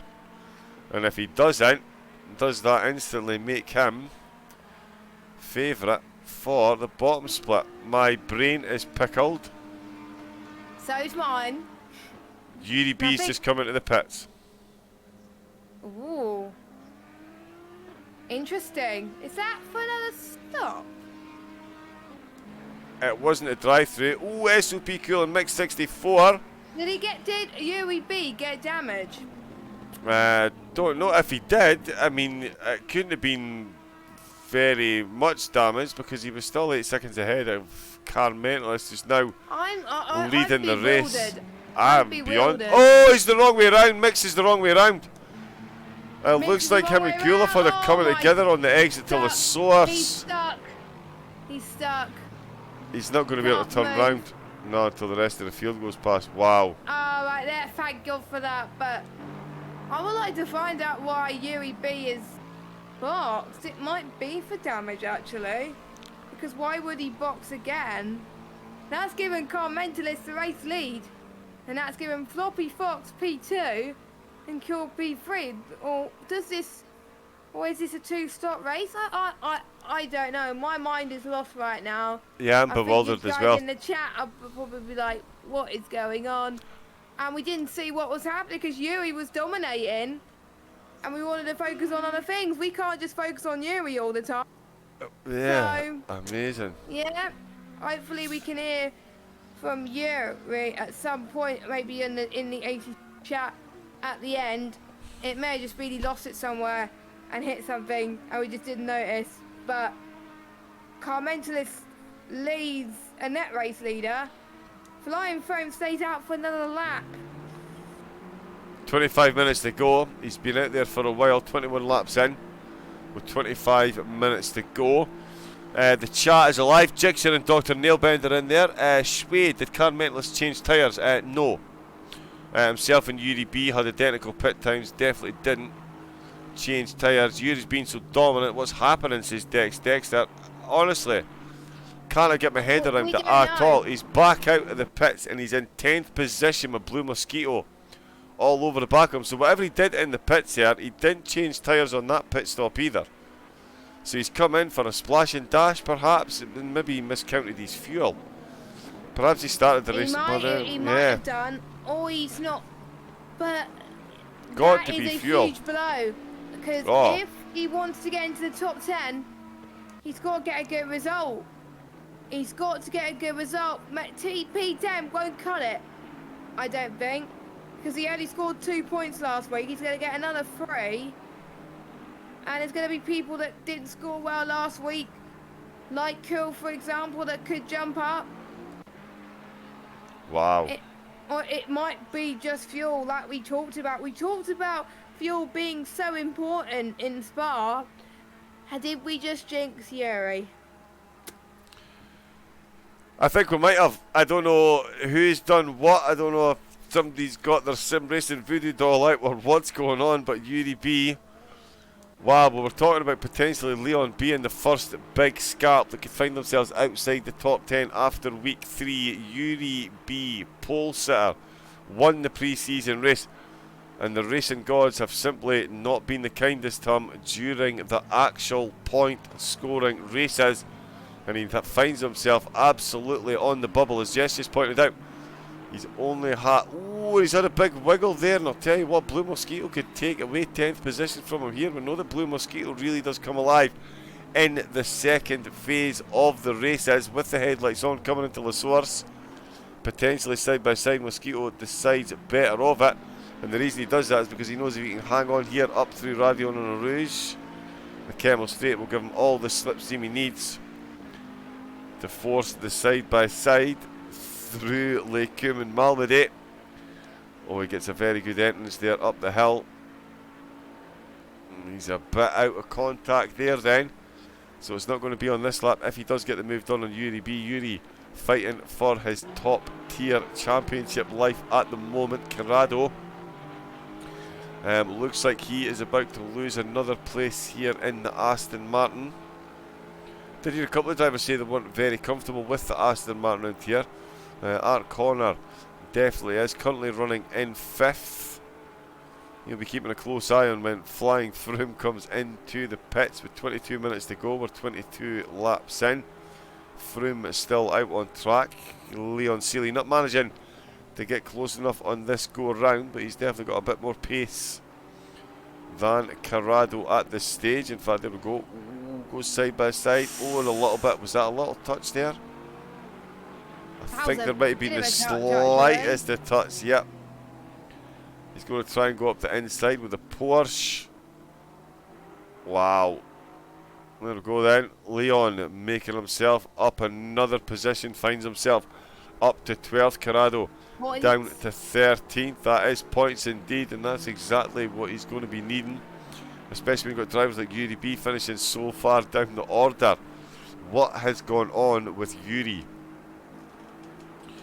Right, no, that's an old message he's typed in the chat. I thought he'd typed something in the chat there, but nope, he's still out on track. Putting the laps down.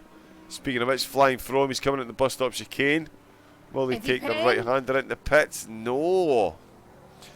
What is he doing? He has stayed out. He is playing the long game. 17 drivers have come in to take their mandatory pit stop. 20 minutes is all that's left for Flying Frome to get into the pits. That's 55 minutes he's done on these tyres. So he really started the race with a big old tank of fuel. None of this half-distance nonsense. So he really was carrying a bit extra weight at the start of the race. Is that really going to come to fruition for him towards the end? I'm impatiently waiting to see what the time between Car Mentalist and Frome is. 75 seconds is roughly what Frome is going to need. If he's doing a full tyre change, it's 95 seconds. It's a minute and a half.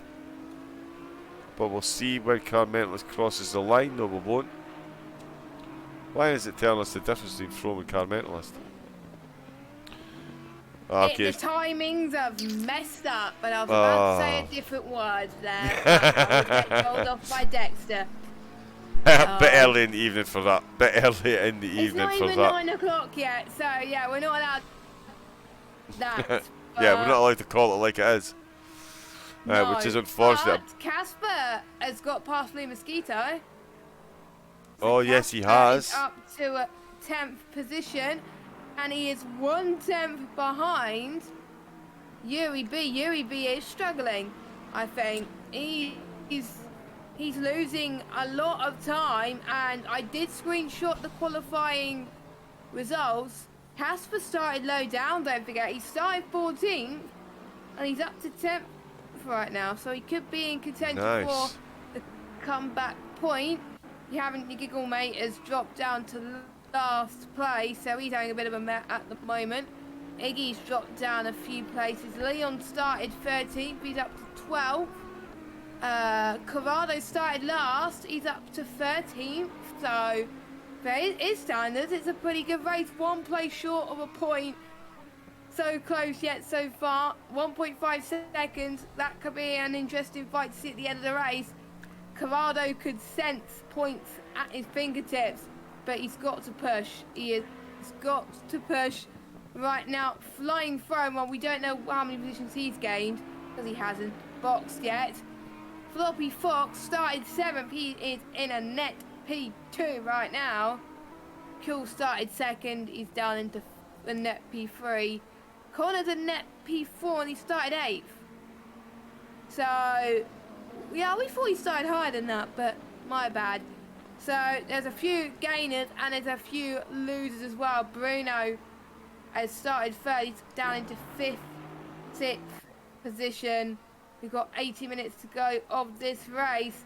Car Mentalist just goes past the bus stop chicane. Flying Frome staying out again. Let's hope Flying Frome doesn't forget that he needs to stop. I'm sure that he will be reminded on the HUD that he will need to stop, because I'm sure you'll get tons of reminders and the game won't let you forget anyway. But you may just be concentrating on the track ahead and forget about it, which you do not want to happen. And I'm just picking up Dexter's point in the chat. Certain drivers who we're expecting to do well and expected to be in top split, they need to pick up the pace a bit. There's certain drivers that I definitely in being bottom split, but Leon and Yuri, these are the drivers that being bottom split. They need to pick it up because otherwise they will be in bottom split. So even though it makes it interesting for the championship, that's not good for them, is it? No, it's definitely not. 48 seconds, Jess. We've finally got confirmation.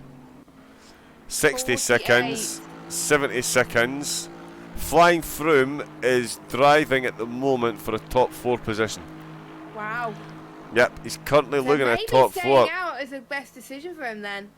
Well, it is. I mean, he's got a lot of clear air ahead of him. Car Mentalist has got a bit of clear air, but he is likely to catch Corrado to overtake him for under blue flags. Flying Frome started 10th, by the way. Wow. That would be a 6th position gain against this field. His lap times are going to need to be good. That was Yuri. Okay, I thought someone slowed down, but it was someone taking the final corner quite cautiously. Sorry, my bad. Yeah, no, all good, all good. He was being careful there. I'm just having a look at his lap times, 219.8 to 220.6. And he's up on that lap at the moment. As you were saying, he's stayed out once again. Only 15 minutes to go. And at a lap like Spa, I mean, if you're at Brands Hatch, that's 10 laps. Easy. Yet Spa, it's less than 7. So really is going for almost an hour he's done. So he's going to do an hour on these tyres. Only 36 seconds until we reach the hour mark into the race. He is on track leader. And he is the last driver to take that pit stop. As we can see, car mentalist Floppy Fox and SOP Cool are the drivers hoping to find themselves on the podium. Which one of those parades is flying from most likely to step all over with the drive that he's putting in at the moment in the Lexus? Art Connor in 5th, Bruno in 6th, Mix 64 in 7th, and APX Rogue down in 8th. Does look like they're going to be stuck in those positions given the laps that Frome is putting in at the moment. 3rd overall last season, and I tell you, he's looking good to maintain that podium hunt overall. 47 seconds. So yeah, even with the quickest pit stop known to mankind through there, he is going to be 7 seconds behind the car mentalist, which does, I mean, there's no other way I can see this, Jess. From what I can see, unless Flying Frome has an absolute nightmare pit stop, he's going to come back out ahead of car mentalist. Surely that's 61 seconds between himself and car mentalist. Is he going to come in the pits? He's going to come in the pits. He's got Yuri B right behind him, looking to unlap himself, but he has come into the pit, so now we will find out. This is getting exciting. Oh, this wow. Is getting exciting. Grab your popcorn, ladies and gentlemen. Do not tune out to ACC, because we could see battles to end all battles, and this could decide if they are pretty much confirmed for the top 10 maybe next week, when we head to Suzuka potentially as well. So he comes in, it's going to be a long pit stop. Here comes Car Mentalist heading into the bus stop chicane. So Car Mentalist will be your race leader now. And I thought I saw someone else going into the pits then, but it was just me imagining things at the moment. Floppy Fox, don't forget, has gained a few positions off his start as well. As I'm just trying to see where Floppy Fox started. He started 7th, and he'll be in 2nd position. So Car Mentalist goes past the pit lane. So he'll be your race leader. Floppy Fox 2nd, and he'll be Kuhl in 3rd. I wonder where Flying Frome's going to fall. Okay, so yeah, Flop is through. He's rolling. So Frome is rolling. He's out of the pit. He's going out of the pits. So let's watch Kuhl. Flop is through. Let's watch Kuhl. So he's going through. It's going to be close between Kuhl and Flying Frome for P4. Yeah, it really is. It really is. We're on board with Kuhl P3 then. actually, P3. Yep, he's coming up the hill. Where will we see? Frome's ahead of him. Flying Frome's ahead. Comfortably ahead. On the podium. Wow, so he has done it. What a drive. He stayed out. He put all his eggs in one basket, and he has gotten himself ahead. That's Blue. No, it's not. That's Eddie. Tucked in there. He's in 15th position. But you're not the only one that was taking Eddie for Blue Mosquito, because Blue Mosquito had a blue livery last season. But Flying Frome has proven us all wrong. We were all, Ian John, in the undercut, but the undercut's good. Flying Frome should not stay out. Flying Frome is proving. Oh, Casper nearly lost it.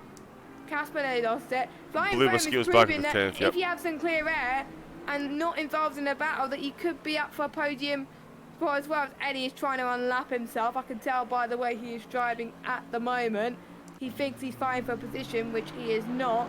Flying Frome is only 6.4 seconds behind Floppy Fox. Just saying. Oh, grandstand finish all round, because SOP Cool's only 4 seconds behind Flying Frome. He's got Eddie to get past as well. Connor. Oh yeah, Connor as well. He's only just, wow. He's less than 2 seconds off the back of Cool. Cool's now only 2 seconds off the back of Frome. So Did when I see Frome that make a Frome, mistake? Yuri's back in the pits. What is Yuri? What are you doing, man?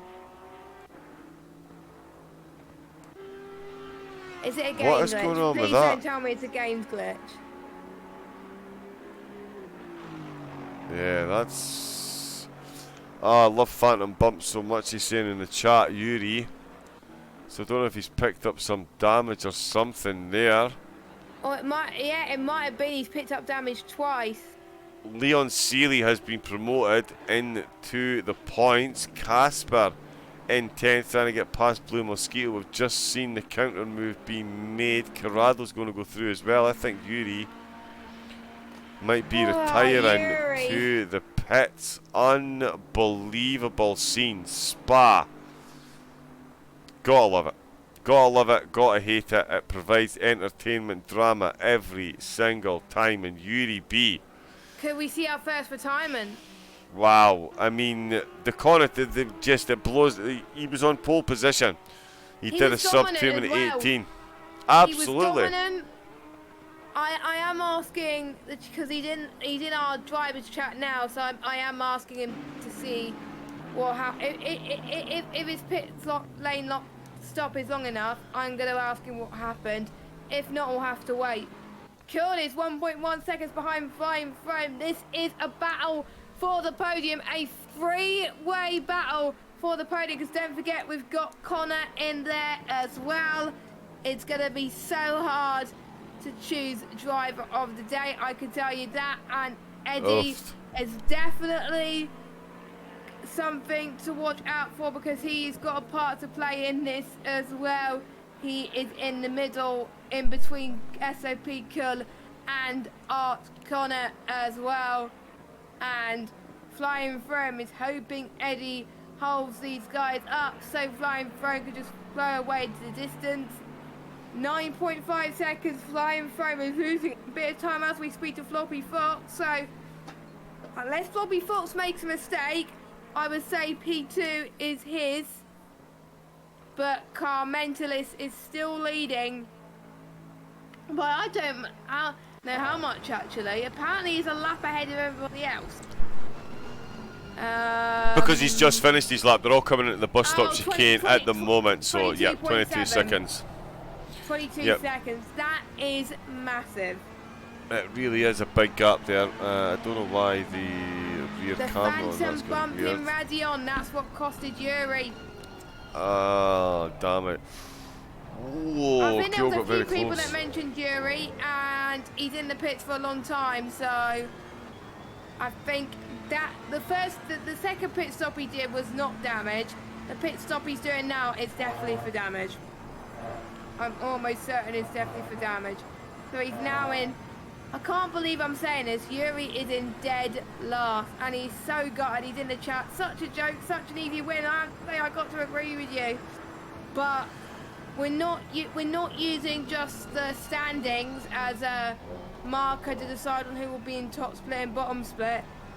If you can prove you have the pace in the race, but you might bin it or something like that, he could still be in top split. He still has a shot. So it's not over for Yuri, but he needs a good final race in order to show that he deserves to be in the top split, because otherwise he won't be in the line for the top split championship, which is what he wants. What we want. 5/10 of Flying Throne. Is that what Yeah, you're about to say? Yeah. I'm just saying this getting closer and closer and closer. We see Cablo getting himself out of the way. He realises it's a podium battle that is closing in on him. As you say, Car Mentalist. I mean, he had a bad couple of weeks before the season started. His luck has come good, like you would not believe. As Yuri's saying, I think we could all agree that was an easy win for Yuri. It was all there for him to take. Everyone's going absolutely packing it. Get love hearts in the chat for Yuri. He deserves the love. He would have been my driver of the day as well. Oh my god, he killed then. He's right on the back of Flying, and it's gonna be a Blanchimont battle of dreams here. No driver should make a mistake here. They're all so close. This is the battle that we saw for the win last season between Car Mentalist and SOP Milden. This time it's between SOP Cool and Flying Throne. And I have to say, Flying Throne, he could get an extra point for the comeback point the way this is going. So here comes Cool. I don't think he's going to get it into La Source, but watch until the end. We've got a few more laps to go of this race, and it is not over until the checkered flag falls. And Connor in the background as well, by the way. He's just gone Connor's 4/10 quicker than Cool and Flying Throne as well. So Connor is absolutely smashing it at the moment as well. It's Throne for driver of the day, says Dex. I've put some love hearts for Cool Yuri. and Throne. Here Cool's we up go. the inside. Cool. He's taking a late lunge, not much space, a bit of a love tap there. This is going to allow Connor to join in the action as well. Cool got Flying Throne, and Flying Throne was left for Dove. SOP Cool is up in the podium positions, but for how much longer? Oh my god. And Connor, I wonder if Connor is in this fight as well. He's on the back. He's on the back of Flying Throne now. He's winning a few temps. Oh my god, this is so exciting. This is so exciting. Oh, how we love Spa. Oh yes, we do. We can see Connor flashing his headlights there at the Lexus, trying to find his way past. They're going to go side by side. Coming into the final complex of corners. We've got a white flag. Let's hope no one's... Oh, someone's just run off course, so letting them run through. Empty campus are going to come then. Oh, Connor's still Flying looking Throne and on Connor. probing. Oh, I tell you what, they're going to be close. Close contact. It is going to be close. So, SOP Cool must be loving this because he's pulling the gap. The gap's now 1.3 seconds between himself and Flying Throne. And Side by side through this is a Blanchimon battle for the drive of the potentially. day The here. Lexus is up the middle. The Aston's on the outside. The R side by side. Oh, no, they're not. Almost lost the nose of the Lexus, but Connor has got the move. He's up into 4th position then. Will Flying Throne. Oh, that's some close driving there. Will he mount a counter attack? He's got Bruno not far behind him as well. Is he going to get himself back involved in this battle just ahead? Absolutely phenomenal stuff here from the drivers on the periphery of the podium as Car Mentalist comfortably sitting on the top spot of said podium. Floppy Fox was getting touted in the chat earlier for the win, finds himself in second. SOP Cool, great recovery drive after the lap 1 incidents, finds himself in third, but it is Connor, From and potentially Bruno looking to make it spicy all the way to the end. You're having a giggle. Jason, Eddie and the Mighty Iggy 14th through 17th with Cablo and Corrado 12th and 13th. Leon's up in the points in 11th. Casper's 10th. We've got Blue Mosquito in 9th. Rogue in 8th. Mix 64 up into 7th position, but it's the top 6 we're going to concentrate on for the next 2 minutes and 20 seconds. Bruno being the man in 6th position, watching the battle ahead of him, which is Flying From, Art Connor and SOP Cool, all trying to get their hands on the last spot on the podium. It's Cool that's in the driving seat at the moment. See what I did? No, never mind, dad joke, sorry. And it's Flying From that's in his rear view mirror with Bruno trying to close that gap as well, with Art Connor, the man right in the middle. All the plaudits to Car Mentalist and Floppy Fox, though, they are leading the way. I think they're going to get one more lap just about. Going to be interesting to see what happens with this battle here. Although, yeah, 1 minute 58 coming through Sector 3. They should get themselves another lap. So still time for Bruno. He's 3 seconds off the pace at the moment. Flying From leaders on the final lap. Oh, and to put it into perspective, I was asked a question on what pace Car Mentalist is doing.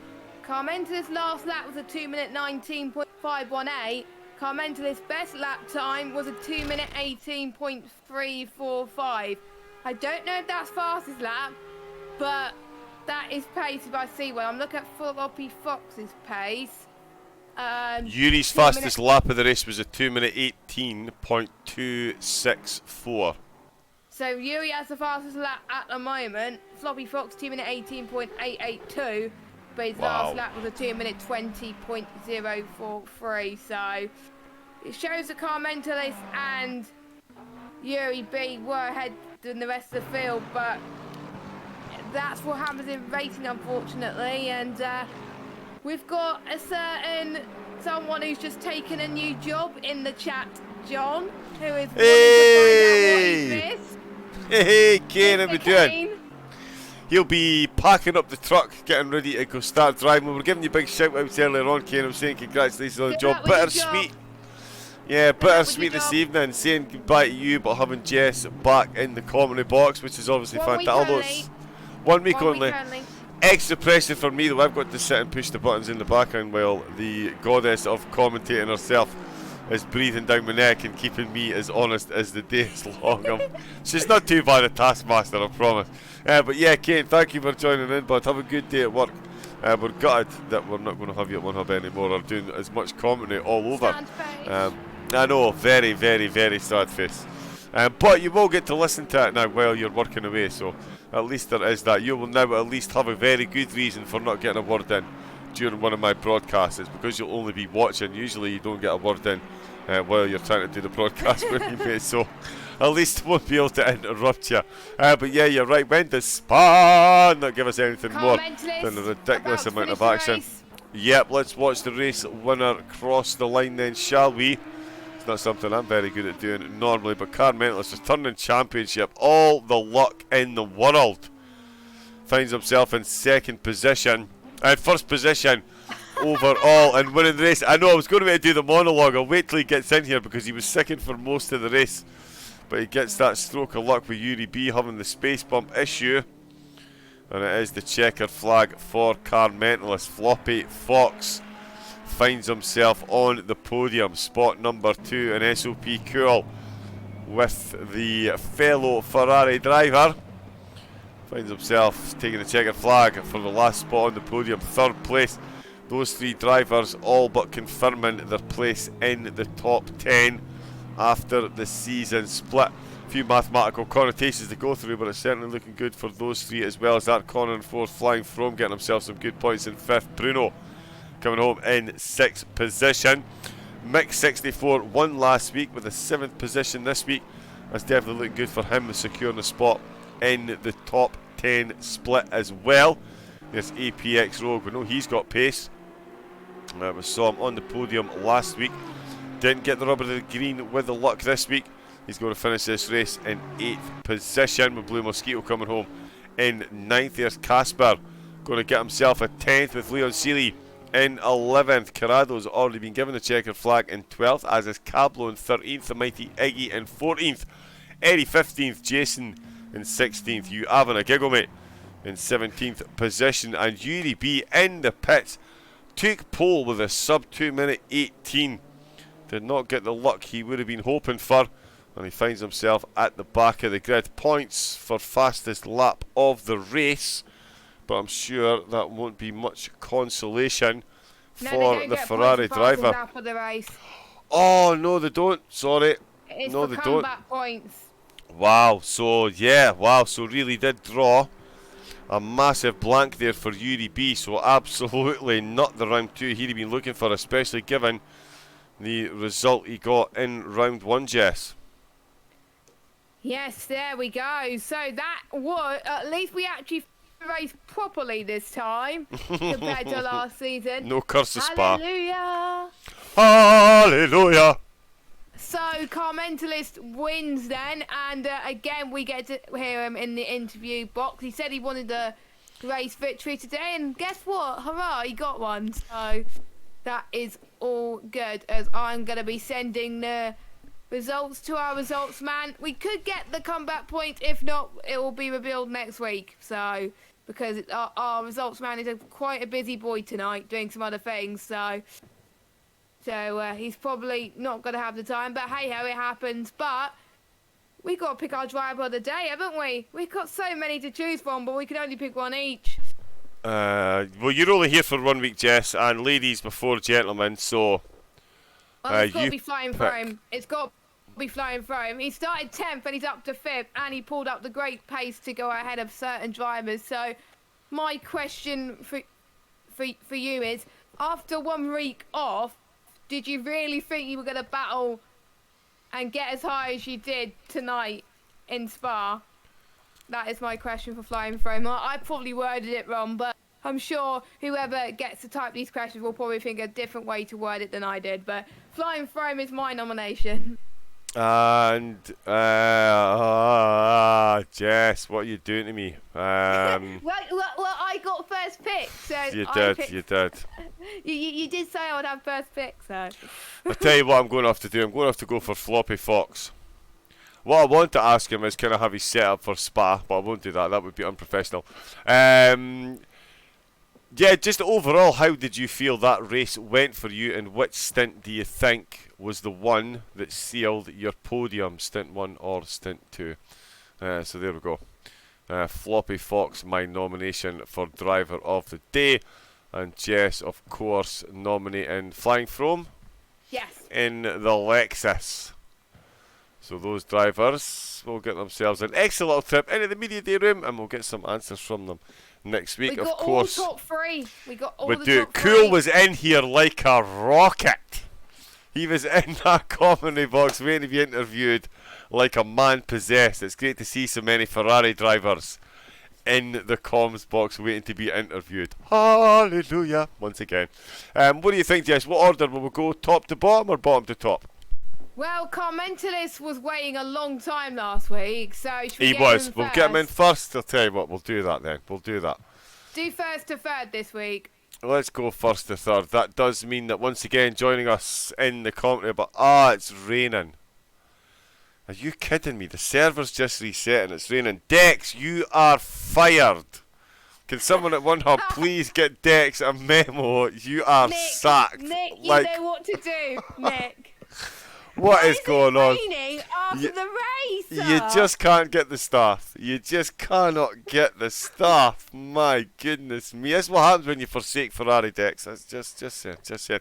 Anyway, I'll try and be somewhat professional. I'll tell the jokes. But joining us in the comedy box once again, returning champion. Looked like he had his hands full there at the start of the race, and he genuinely did.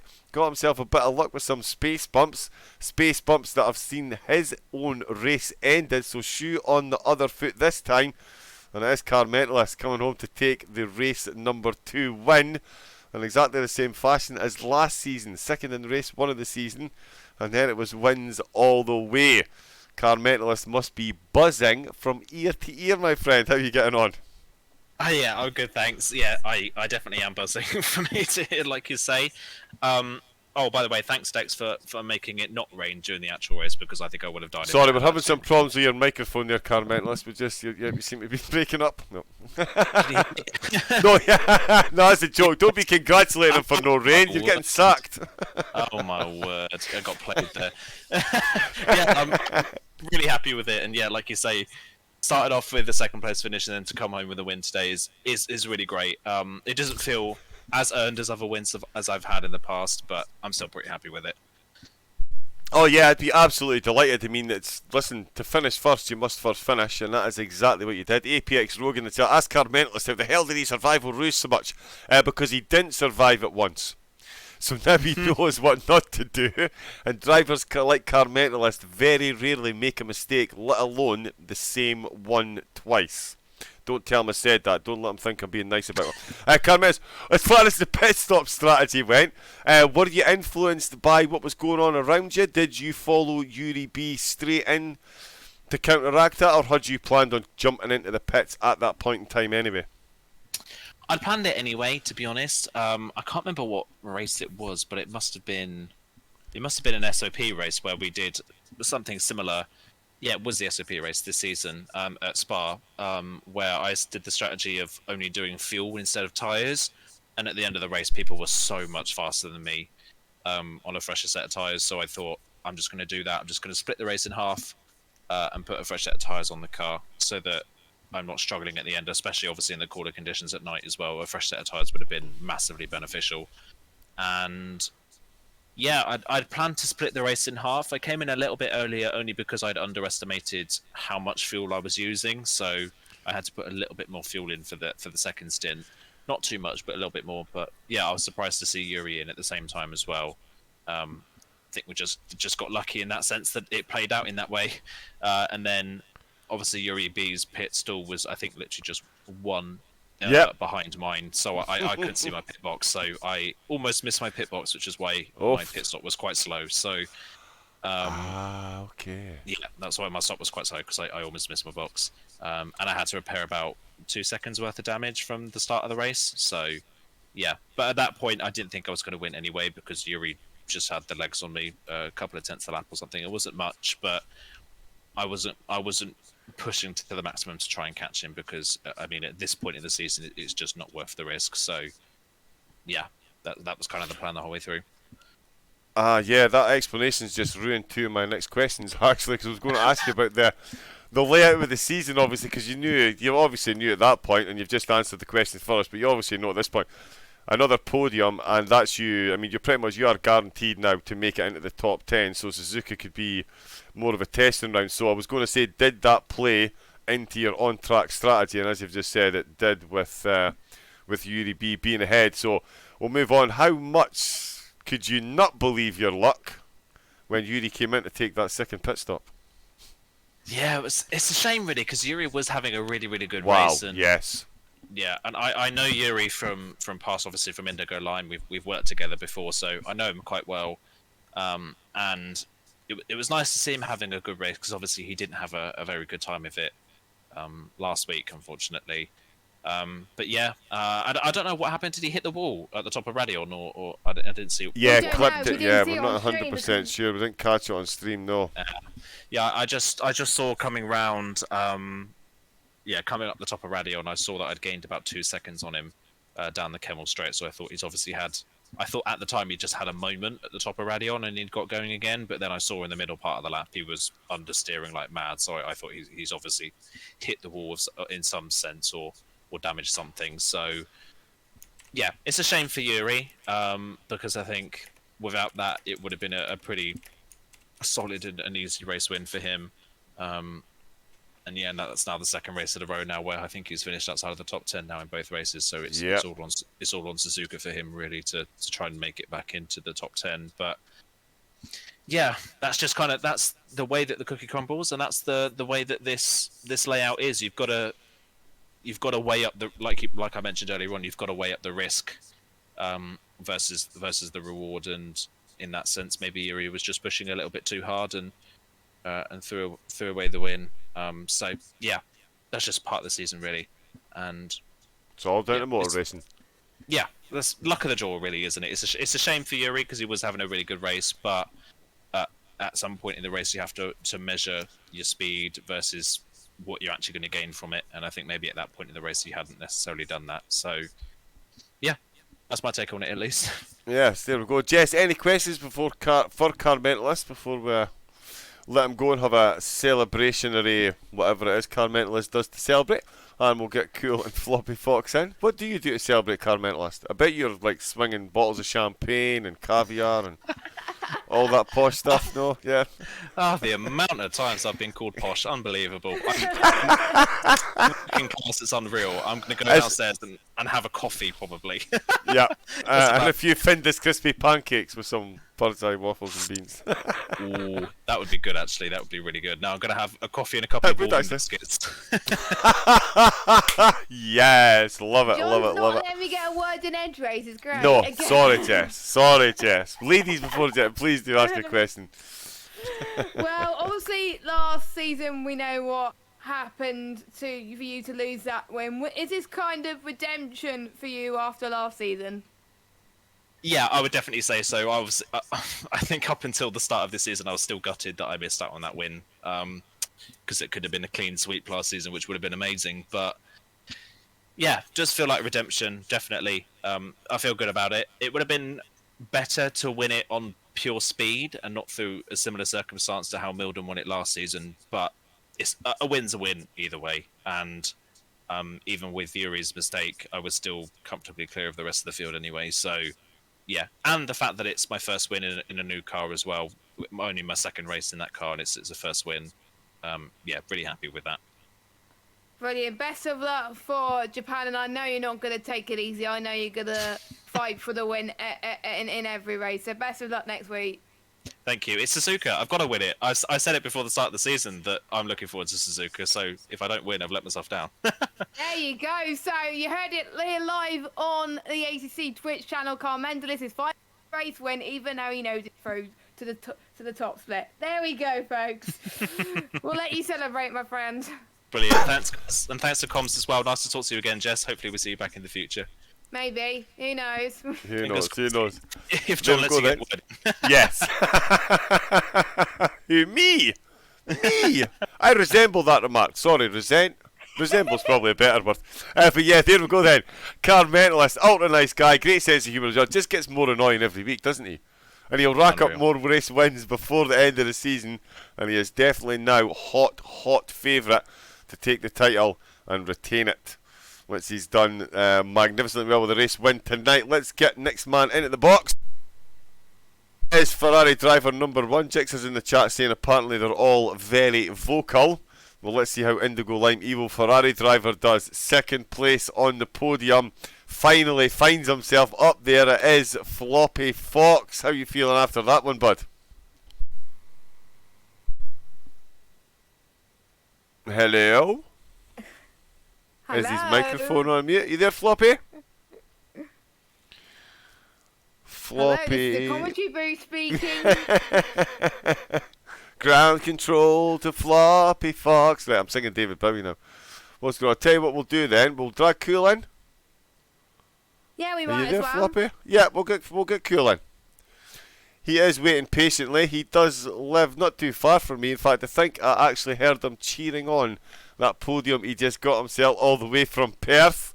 Another Ferrari driver. Perhaps not the result he was hoping for, but still a podium nonetheless. SOP Cool. How are you doing this evening after that one, bud?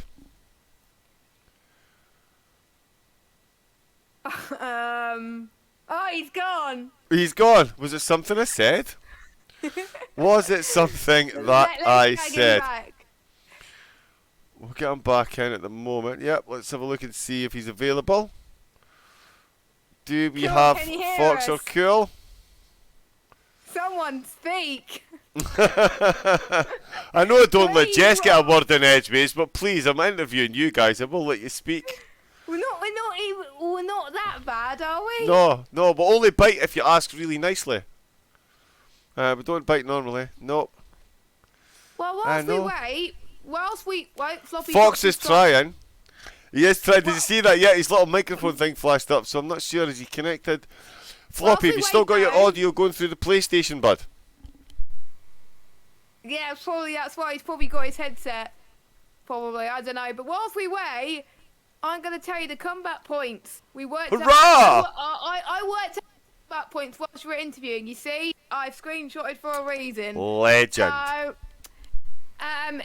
outside the top 10 is the man that started from the back of the grid and finished in 12th. It's Corrado. So, as well as getting his points in one hub for finishing 12th, he gets an extra point for the comeback points. He doesn't gain not just 1, but 2 points tonight. Well, not bad for Corrado there. Brilliant job. And inside the top 10, well, it's a draw between Floppy Fox and Throne, both gaining 5 positions. But since Floppy Fox have finished higher in P2, he gets the comeback points. So the comeback points belong to Floppy Fox and Corrado. Wow. Congratulations. Wow, big congratulations indeed, and that could have massive ramifications for the overall championship, with the likes of Yuri B finishing so far down the order. We are still valiantly trying to get our podium drivers. Fluffy Fox, speak. Right, let's try and get Cool in because I think I've just dragged he's all Cool good. back in again. Cool, can you hear us? Hello, to Cool. Live television is always such an easy, simple proposition. Nothing ever go wrong. It's always a doddle. Here's a picture of the 20 drivers that started the championship. Someone please speak to us. Yeah, no, Jess, I think we're struggling to get the two guys through. What we'll do, I'll take them both under my wing. I've got Floppy Fox in Discord already. We'll see if I can do some testing during the week. Right, Floppy's backed out. And hopefully reset. Let's get him back in again and see what happens. Cool can't hear anything. Right, it's because he's got his input and out. Yeah, we're going to have to check their inputs and outputs and find out if they're on Discord or their phone. Or is it the voice chat? Or is it the permissions? I don't know. It shouldn't be permissions. It should just... Yeah, the most likely thing, I don't know. Let me find out. Are they on PC or phone? Dum dum dum.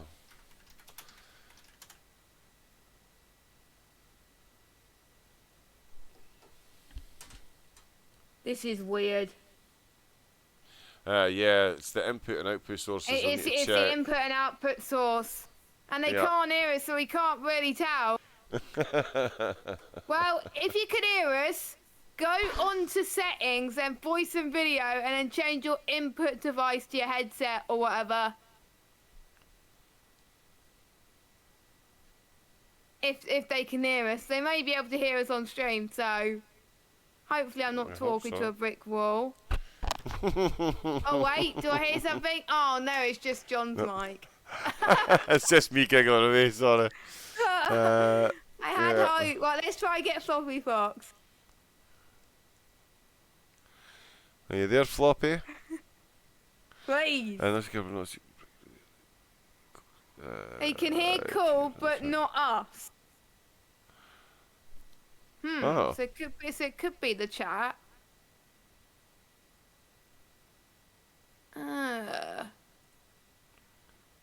Give me a second. I will have to do some temporary measures to.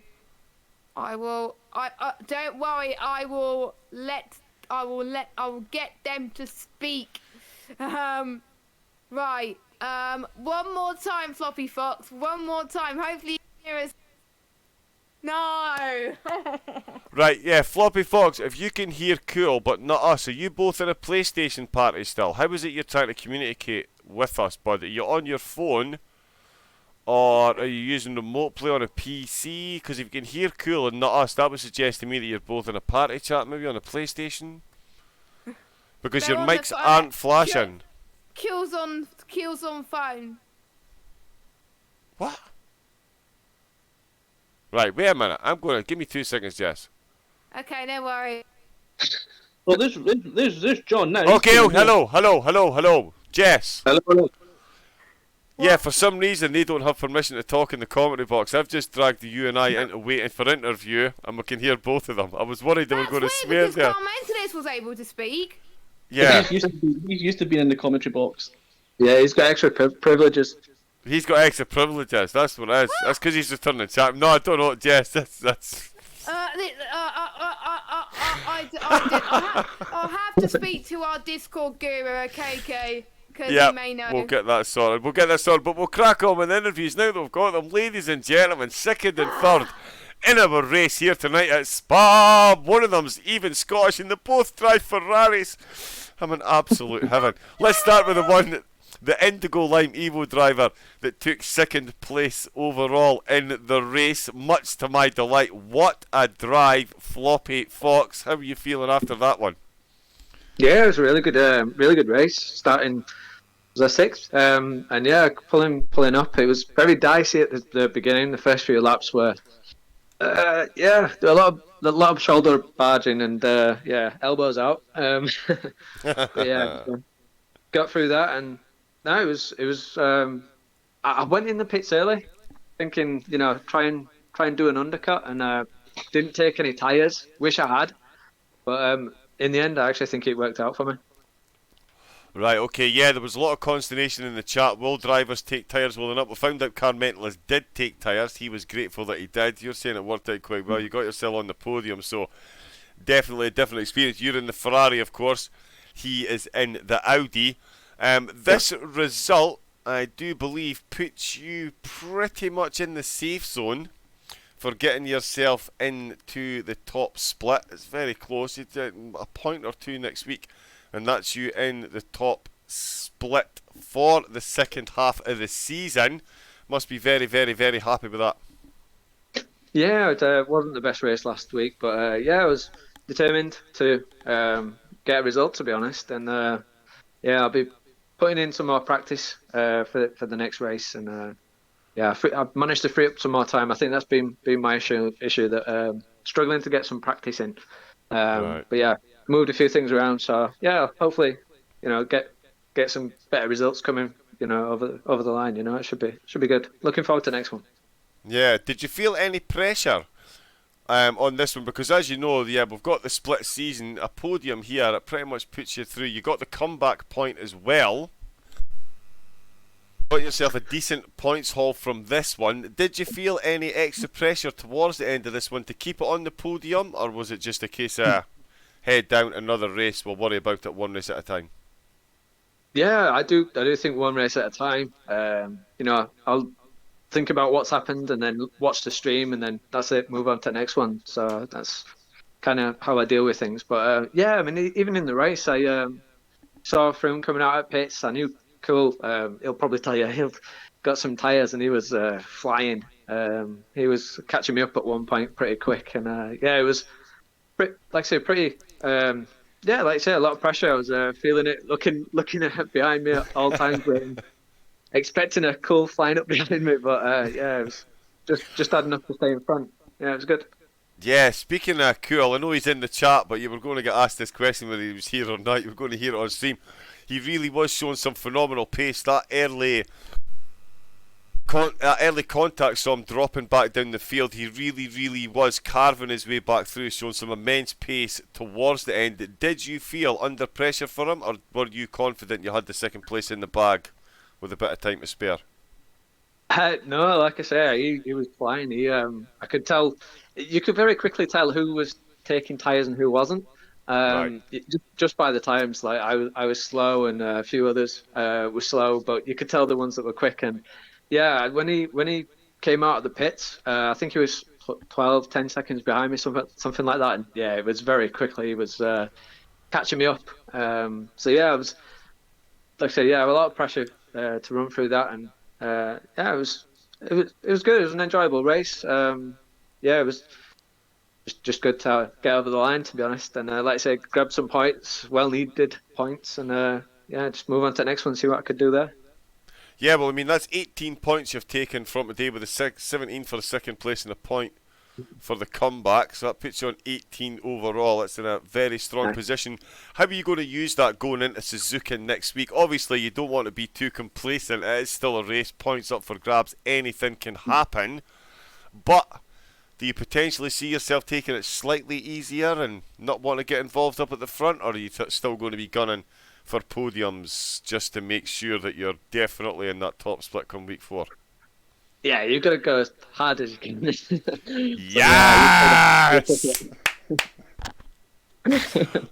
Love it. Jess, I'll let you get a word in the headspace now, sorry. Anything for Floppy Fox? Well, I have to say, after last season, it was great to see you on the podium for finally. And I would have to say, Car Mentalist probably has you as one of the rivals for the championship this season. Do you think you could challenge for the title? Yeah, I'd like to push for that. I think he's got an extra half a second on me, but yeah, just one bump, and he loses a bit of time, and I'm there. So yeah, a bit of bad qualifying this one, and I wish I'd have started a bit higher up. Might have kept him a bit more honest, but shame on Yuri as well. I haven't spoken to Yuri. Devastating. At race, but what happened to him? Bruce space bumps. Two of them. Yeah, two of them. Yeah, a couple of extra trips into the pits. And yeah, he really is in danger and not making the main split, the top split, after round 2, because he finished dead last this evening, so Right. won't pick up any points. So it's going to be, I mean, he really is absolutely going to be gunning for top spot next week. He really does need those 20 points. So yeah, it's going to be an interesting one in Japan. Anything else for Floppy Fox, Jess? That was my only question. That was the only question because I've already run through them all, sorry. But he's a Ferrari driver and he just got on the podium, so I feel somewhat justified. But Floppy Fox, congratulations once again, doing the Indigo Lime Evo team very proud, taking yourself a podium and onwards and upwards to the top split perhaps. And next week at Suzuka, my friend. Best of luck and congratulations again on taking the podium tonight. Yeah, thank you guys. Thank you. Cheers. No bother, there we go. Floppy Fox took second position. Let's talk now to the driver that took pole position with a sub 2 minute 18 last season, beat his own pole time, found himself in second at the start, bit of contact early doors, and a fight back to end all fight backs. It is SOP Cool, and I'm sure mixed emotions with that third place there, Cool. Oh, definitely. It was a roller coaster of a ride there. Yeah, it was a shame about the contact at the start of the race because I think that I could have really been battling for that P1. Yeah. Yeah, it was just one of the things you say before a race, or let's try and stay out of trouble. But I don't know who hit me. I don't know what happened, so I need to have a wee look back at that. But yeah, it dropped me down to I think P10 because SOP Leon came past. Yep. Yeah, it was before. about 10th or 11th down that you were at one point, yeah. Yeah, so it was quite frustrating when I see myself do that, but I just continued the race. But then I got in contact again going up to El Rouge. As you know, in that Ferrari, I just likes finding these imaginary bumps. So it actually swung me, and I nearly hit Floppy Fox, and would have been two Ferraris out there for you, John. So you would have been gutted there. But no, it was good. I had about 35 worth of damage, 35 seconds worth of damage. So I never fixed it at all. Hello? Yeah, that's a bold strategy. Sorry, yeah, no, I'm still here. Still here, bud, yeah, but the... yeah, I was on mute because it was typing. I didn't realise I'd unmuted myself because it was typing away furiously, getting things sorted in the background. But yeah, two Ferraris, that would have been me done. Broadcast would have been absolutely ended. But 35, so you were carrying 35 seconds of damage for the majority of that race. Yeah, because I think Bruno and Mix got in a tangle up at the chicane before the main, and I hit the front of Mix, so that gave me front end damage as well. So I had rear and front. So yeah, I never went to the pits, fresh tyres, and just got down. I was doing the low 18s for quite a while, and then it was just good to get on the podium, to be honest with you. Yeah, I would say so. After, yeah, like you say, that early contact, find yourself that far down the field, because it is a strong field, to say the least. So I'm sure one of the main reasons you're happy to get that podium is the points that come with it, to help you propel yourself towards that top split, because I'm sure it's a question, sorry Jess, that you were going to ask, but she just asked Floppy Fox that you must seriously be considering yourself. I mean, you're a big hitter as far as the title goes, and definitely I would say somebody that's going to keep Car Mentalist honest all the way to the end, and if not UDB as well, because let's face it, the win was there for UDB. You could have well been challenging with those times, so you've got to feel that you're a top contender for the title overall. Yeah, definitely. Like you're saying, the field's full of quality drivers, and like so, the last couple of races, you really are finding out who's going to be there and who's not. But yeah, definitely, I really want the challenge for the championship. It's like end of the day, you always want to win it, but as much as you want to enjoy your racing as well, have some good close racing. But it's the second time I've raced a Ferrari. I've always been in the Mercedes, and I'm still learning the car. But I think that a little bit more, few hours, especially at Suzuka. Was that the next one, Suzuka? Is that right? Is Suzuka? Yes, Yes, it is. Suzuka, Japan, yep. Yeah, Suzuka. So it's going to be again, I'm not raced there a lot. I've raced there once or twice. So yeah, I need to get some practicing for that. And yeah, I'm definitely not going to hold back. I'm definitely going for this championship. Excellent. Love to hear it. Yeah, there is a few that are in the running. Yes, anything for Cool. You nicked my questions. But it was great to see you up there again, fighting in the front, and I can't believe you beat your time from last season, I have to say. Gutted that you had your incident earlier, but I have to say, great comeback to get as high as you did, and then to get in your podium spot as well. Best of luck for next week. Thank you. No, I appreciate that, Jess. And yeah, beating the qualifying time for last season, I was like, I wonder if I could do that again, especially on the Ferrari. But I actually lost a tenth coming out just before the finishing line. I ran a bit too wide, so I would have just piped it. But no, it was a great.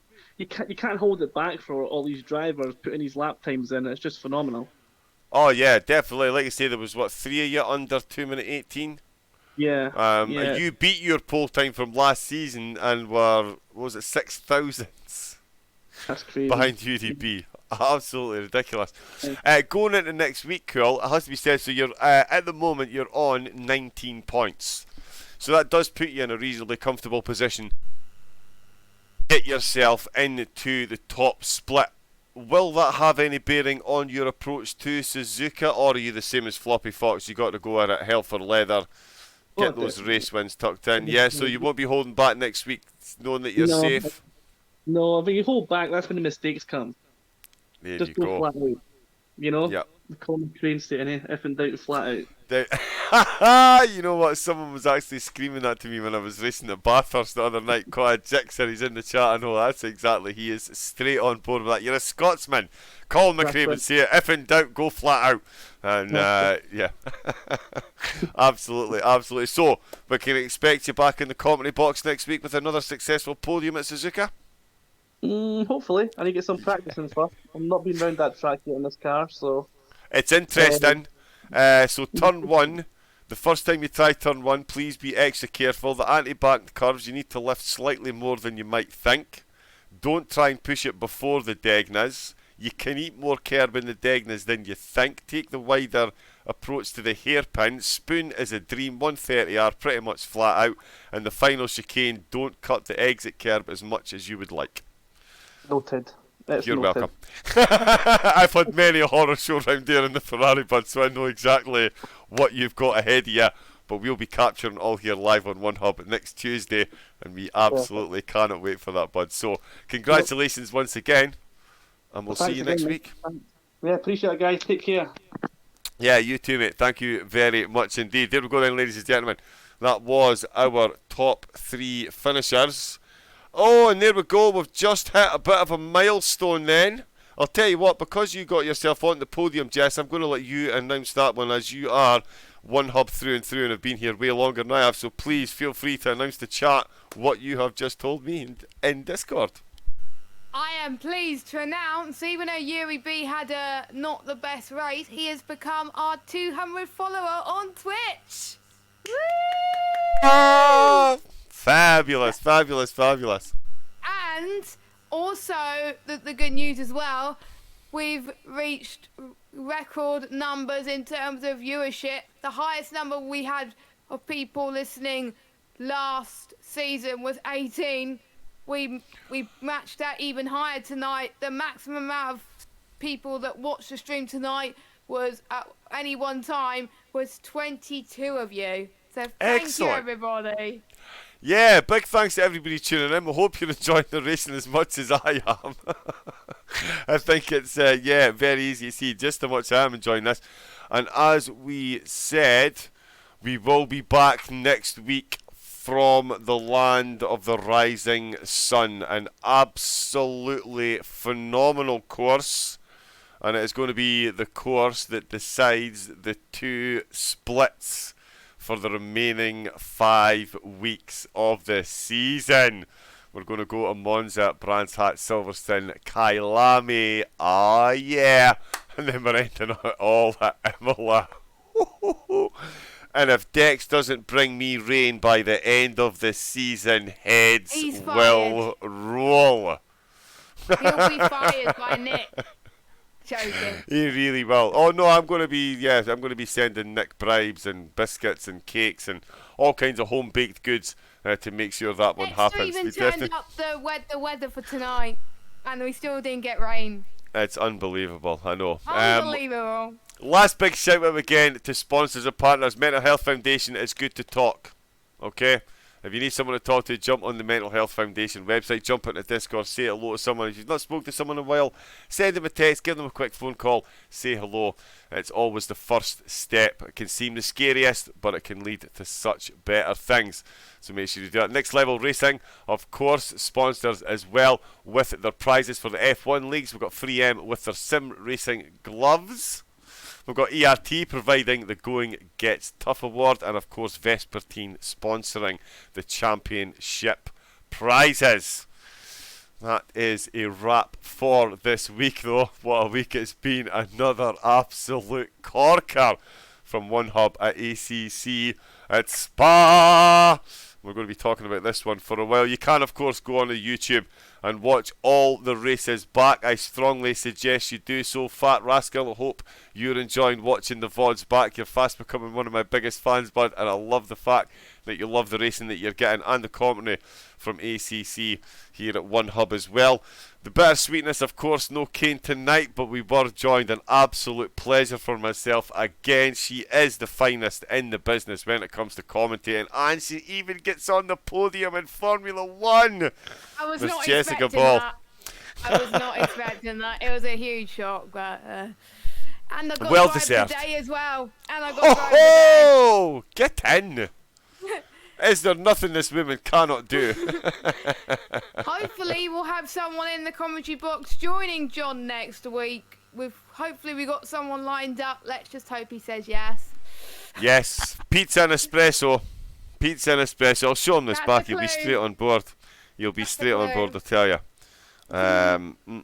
Yes, indeed. Yes, indeed. But it was a pleasure joining you, John, for 1 week only. But I'm back racing next week, so sorry I can't join you for the rest of the season. But I've got some points to gain. Indeed you do, indeed you do. Tyres on tarmac is always the most important thing, so we of course wish you the best in those endeavours. And thank you for stepping in to fill the breach this week. Luckily you were off racing. So ladies and gentlemen, once again, Miss Jessica Ball joining us. Back to racing. We'll all wish her well there. But we will all be back, as you know, for Suzuka. We're only 3 weeks in and it's already a big decider. Will Yuri B make it into the top 10? Will Car Mentalist go on a run like he did last season? Will Floppy Fox and Cool, the Ferrari Fantasticos, find themselves back on the podium, much to my delight? The only way you're going to find that out, hit the follow button on Twitch and be here, same time, same place next week for all the action to unfold. That was Miss Jessica Ball. And I was. Oh, and That has been Mr. John. Indeed it has, indeed it has. And it has been our great pleasure to once again bring you the action from One Hub Racing. I'll be back next week. Jess will be back on track. I've no doubt we will see you all then again. Stay safe, everyone. And it's a good night from me. And it's a good night from me. Done and dusted. See you all later. Good night.